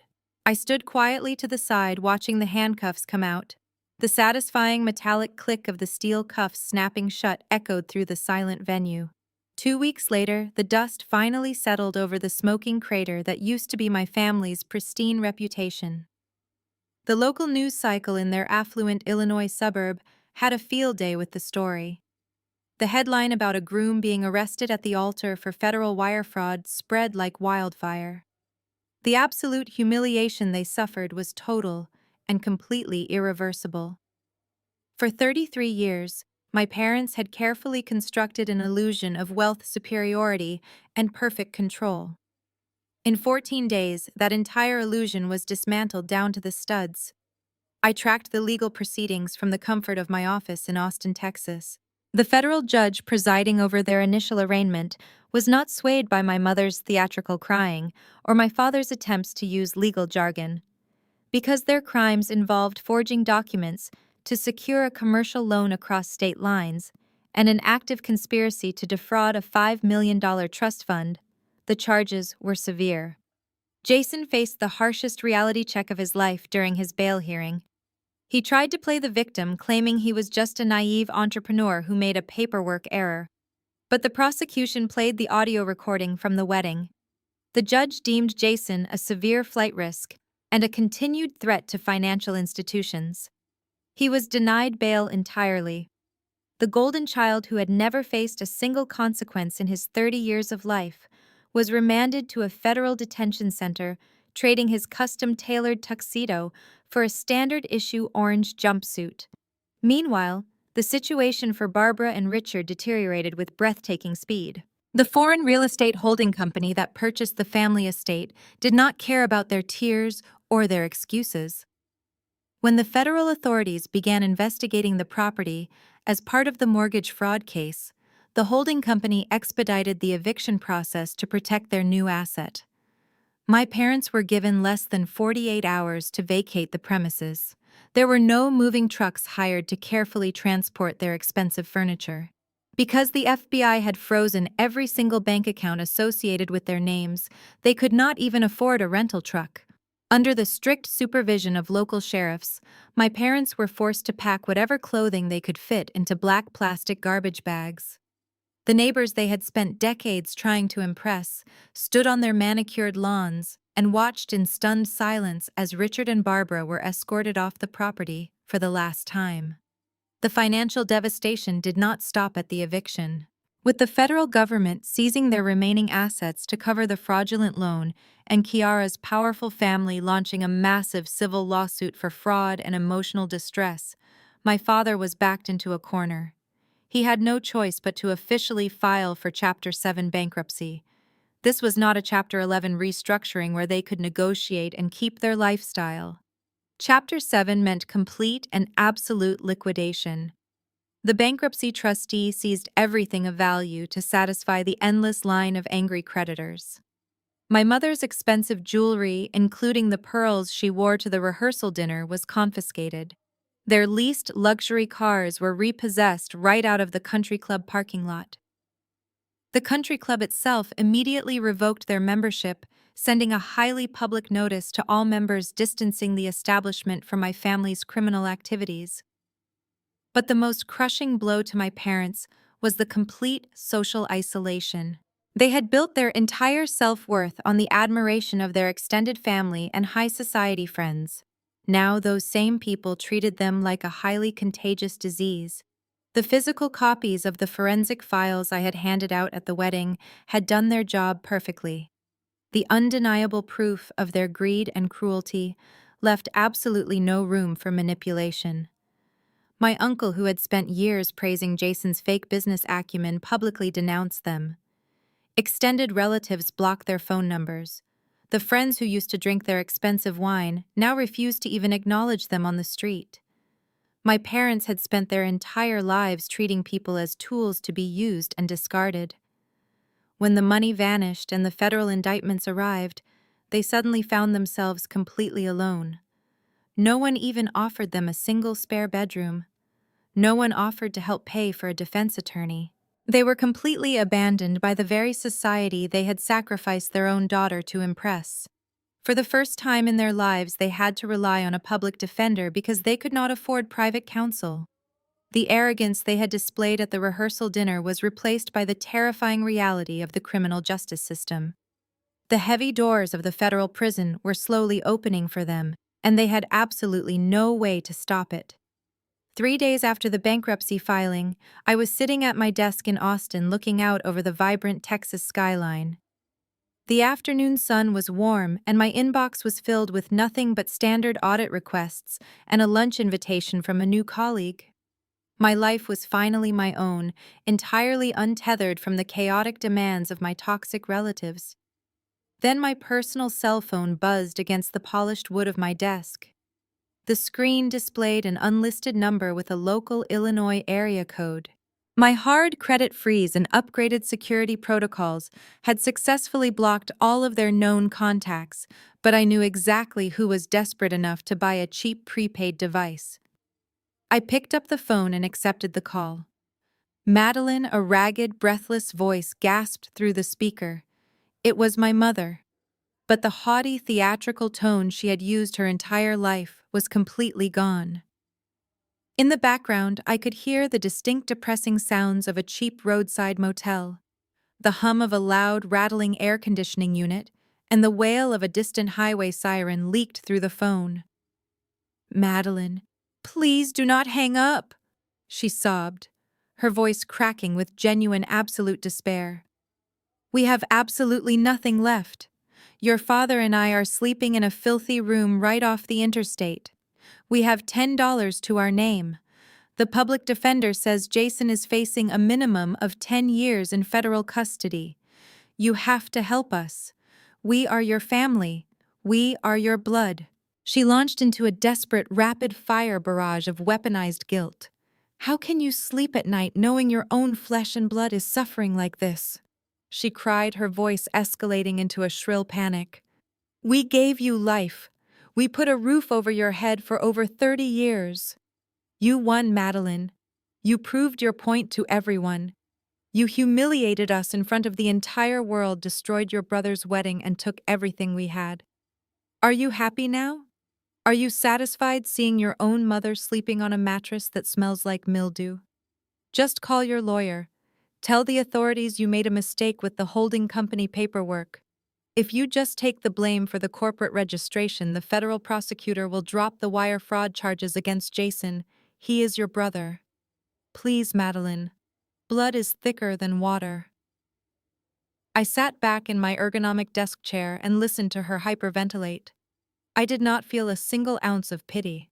I did not feel the familiar crushing weight of guilt that used to paralyze me in their basement.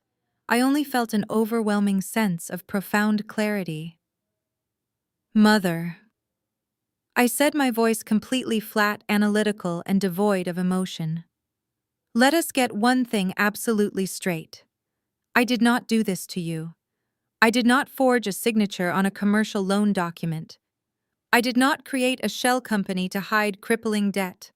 I did not lie to a wealthy family to steal a $5 million trust fund. You, Dad, and Jason dug this massive grave with your own hands. I simply handed the federal government the shovel." "But we are family," she wailed, clinging desperately to the only weapon she thought she had left in her arsenal. "You do not do this to family." "Family," I repeated, allowing a sharp, humorless laugh to escape my lips. "Family does not steal their daughter's social security number to fund a fake country club lifestyle. Family does not lock their child in a basement, sabotage her career, and call her insane to cover up their own criminal behavior. You never saw me as a daughter. You saw me as an asset to be exploited, a convenient scapegoat to carry your financial failures, and a human shield to protect your precious golden child. The only time you remember we share the same blood is when you need me to bleed for you. Madeline, please. Barbara begged, her voice deteriorating into a pathetic, breathless whine. You cannot just abandon us to the system. I am not abandoning you, I replied smoothly, leaning forward and staring at the Texas skyline. I am holding you accountable. You wanted me to be the quiet, compliant accountant who stayed out of your way and blindly signed the paperwork. Well, the numbers have finally been audited, and your moral balance sheet is entirely bankrupt. There is nothing left for you to steal from me. Do not ever contact me again. Enjoy the motel. I did not wait for her to scream or beg or launch another volley of toxic manipulation. I pulled the phone away from my ear and pressed the red button, cutting off her voice forever. I opened the settings on my phone, selected the unlisted number, and permanently blocked it. I updated my security protocols to automatically reject any unknown callers. The silence that followed was not empty. It was the rich, peaceful silence of total freedom. I stood up from my desk, walked over to the window, and looked down at the bustling streets of Austin. The frightened girl who lived in the shadows of an Illinois basement no longer existed. I had faced the monsters of my past, audited their lies, and brought their entire fraudulent empire crashing down to the ground. I grabbed my blazer, smiled at my reflection in the glass, and walked out of my office to enjoy the rest of my beautiful, completely debt-free life. 6 months later, the blistering Texas summer had finally mellowed into a warm, breezy autumn. I was standing on the cedar deck of my own backyard, flipping a row of marinated steaks on a massive charcoal grill. The house behind me was a beautiful mid-century modern ranch. I had purchased it entirely with my own savings, placing a massive down payment using the liquidated funds from the old family estate. There were no hidden mortgages, no forged signatures, and absolutely no lingering ghosts. The deed was in my name alone, a physical testament to the financial fortress I had built for myself. The air smelled of burning hickory and blooming jasmine. I adjusted the heat on the grill and took a sip of my iced tea. The sheer peace of the moment was still something I was getting used to. For my entire life, weekends were filled with my mother's hysterical screaming, my father's demands for money, and Jason's endless manufactured crises. Now my Saturday afternoons were filled with the sound of wind chimes and the distant hum of lawnmowers. I had completely detached from the wreckage in Illinois. My parents were navigating the humiliating realities of public housing and bankruptcy court, while Jason was settling into the harsh routine of a federal penitentiary. I did not follow the court updates anymore. Their consequences were their own. I was entirely focused on my own future. A sleek black SUV pulled into my driveway, the gravel crunching under its heavy tires. The driver's side door swung open, and Kiara stepped out into the Texas sunshine. She had traded her intimidating corporate pantsuits for a pair of tailored linen trousers and a breezy silk blouse, but she still carried that same undeniable aura of absolute power and confidence. She reached into the back seat, pulled out a chilled bottle of vintage champagne, and walked up the stone pathway toward the backyard. "You started without me," Kiara called out, a bright, genuine smile spreading across her face as she saw the smoke rising from the grill. I stepped off the deck and walked over to greet her with a warm embrace. "You are a trauma surgeon," I replied, laughing as I took the bottle of champagne from her hands. "I figured you would be running late saving lives. I had to make sure the food was actually ready when you got here." Kiara shook her head, adjusting her sunglasses. "I told the chief of surgery I was completely unavailable this weekend. I needed a break from Atlanta, and I promised I would come see this new house of yours. It is absolutely gorgeous, Madeline. You have incredible taste." We walked back up to the cedar deck. I popped the cork on the champagne, the celebratory sound echoing across the quiet backyard, and poured us each a glass. We clinked our glasses together, the crystal ringing clearly in the warm air. "To a perfectly clean audit," Kiara toasted, her eyes dancing with amusement. To a clean audit, I agreed, taking a sip of the crisp, cold wine.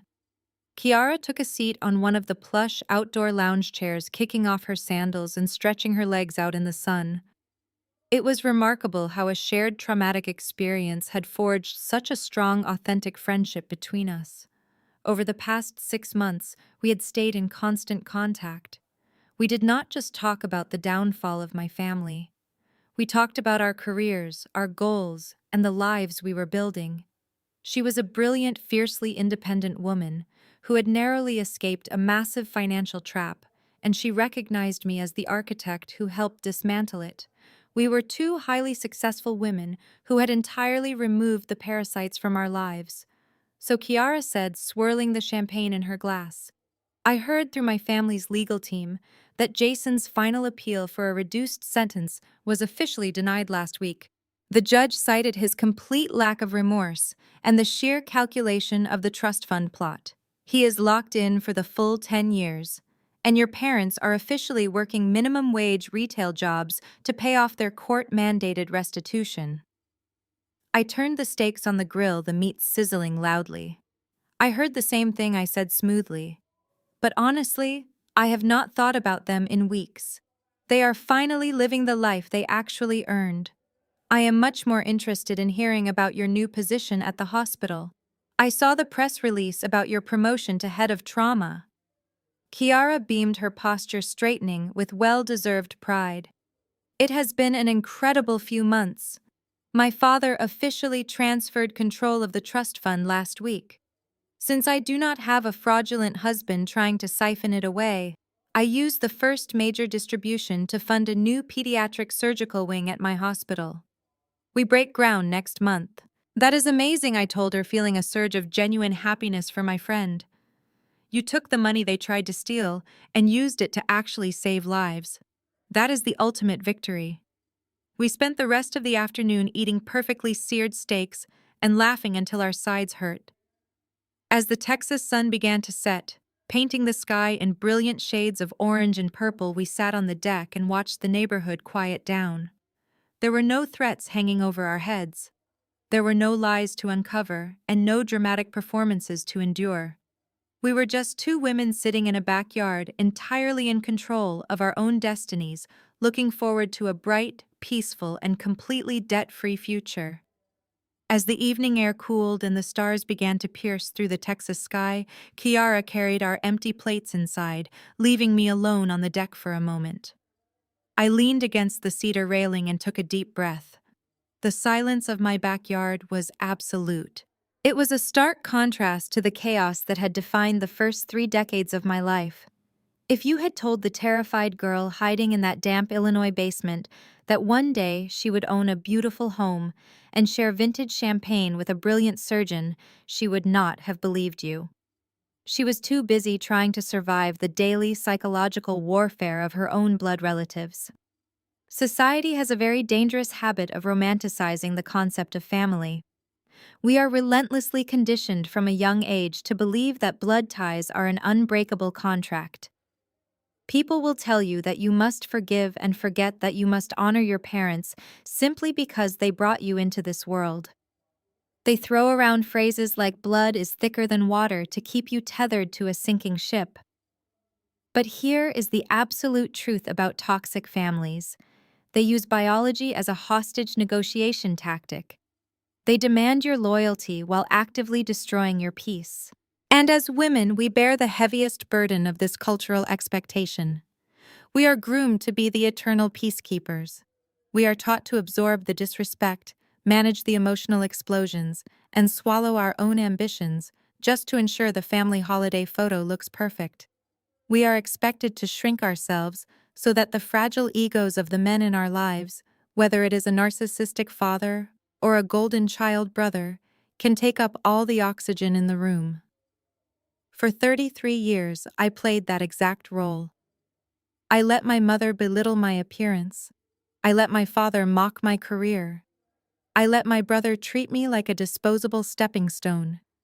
I believed that if I just worked harder, stayed quieter, and made myself smaller, they would eventually love me. But predators do not love their prey. They only love what they can consume. The turning point of my life was not the moment the federal agents walked into that glass conservatory. The true turning point was 5 months earlier, sitting alone in a cheap apartment when I decided to freeze my credit. Setting that boundary was the most terrifying thing I had ever done. When you finally stand up to abusers, they will react with apocalyptic rage. Setting a boundary feels like an act of violence to people who have spent their entire lives walking all over you. They will try to gaslight you. They will smear your name to anyone who will listen. They will call you crazy, bitter, and selfish. Let them. Let them spin whatever fictional narrative they need to survive inside their own miserable delusions. You do not have to attend every argument you are invited to. You do not have to defend your sanity to people who are committed to misunderstanding you. The moment you stop reacting to their manufactured chaos is the moment you reclaim all of your power. People occasionally ask me if handing out those forensic folders at the wedding was an act of revenge. It was not. That was simply an audit. It was the delivery of hard data to correct a fraudulent ledger. The truth is never an act of revenge, even if it destroys the liar. True revenge is what happened after the dust settled. The sweetest, most devastating revenge you can ever inflict upon toxic people is simply moving on without them. It is waking up on a Saturday morning with absolutely zero dread in your chest. It is decorating a house using your own hard-earned money. It is building a chosen family composed of people who respect your boundaries and celebrate your success. Revenge is the quiet, unbothered piece of a life they can never touch. If you are listening to this right now, and you are sitting in the shadow of a family that makes you feel worthless, I need you to know exactly how powerful you actually are. You are not crazy. You are not defective. You are just surrounded by people who rely on your self-doubt to maintain their control. Stop waiting for an apology that will never come. Stop trying to reason with people who operate entirely on manipulation. Pack your bags in silence. Lock down your finances. Secure your identity. Build your fortress, brick by brick. Step out of the basement and walk into the sunlight. Because the moment you realize you do not need them to survive, you become absolutely unstoppable.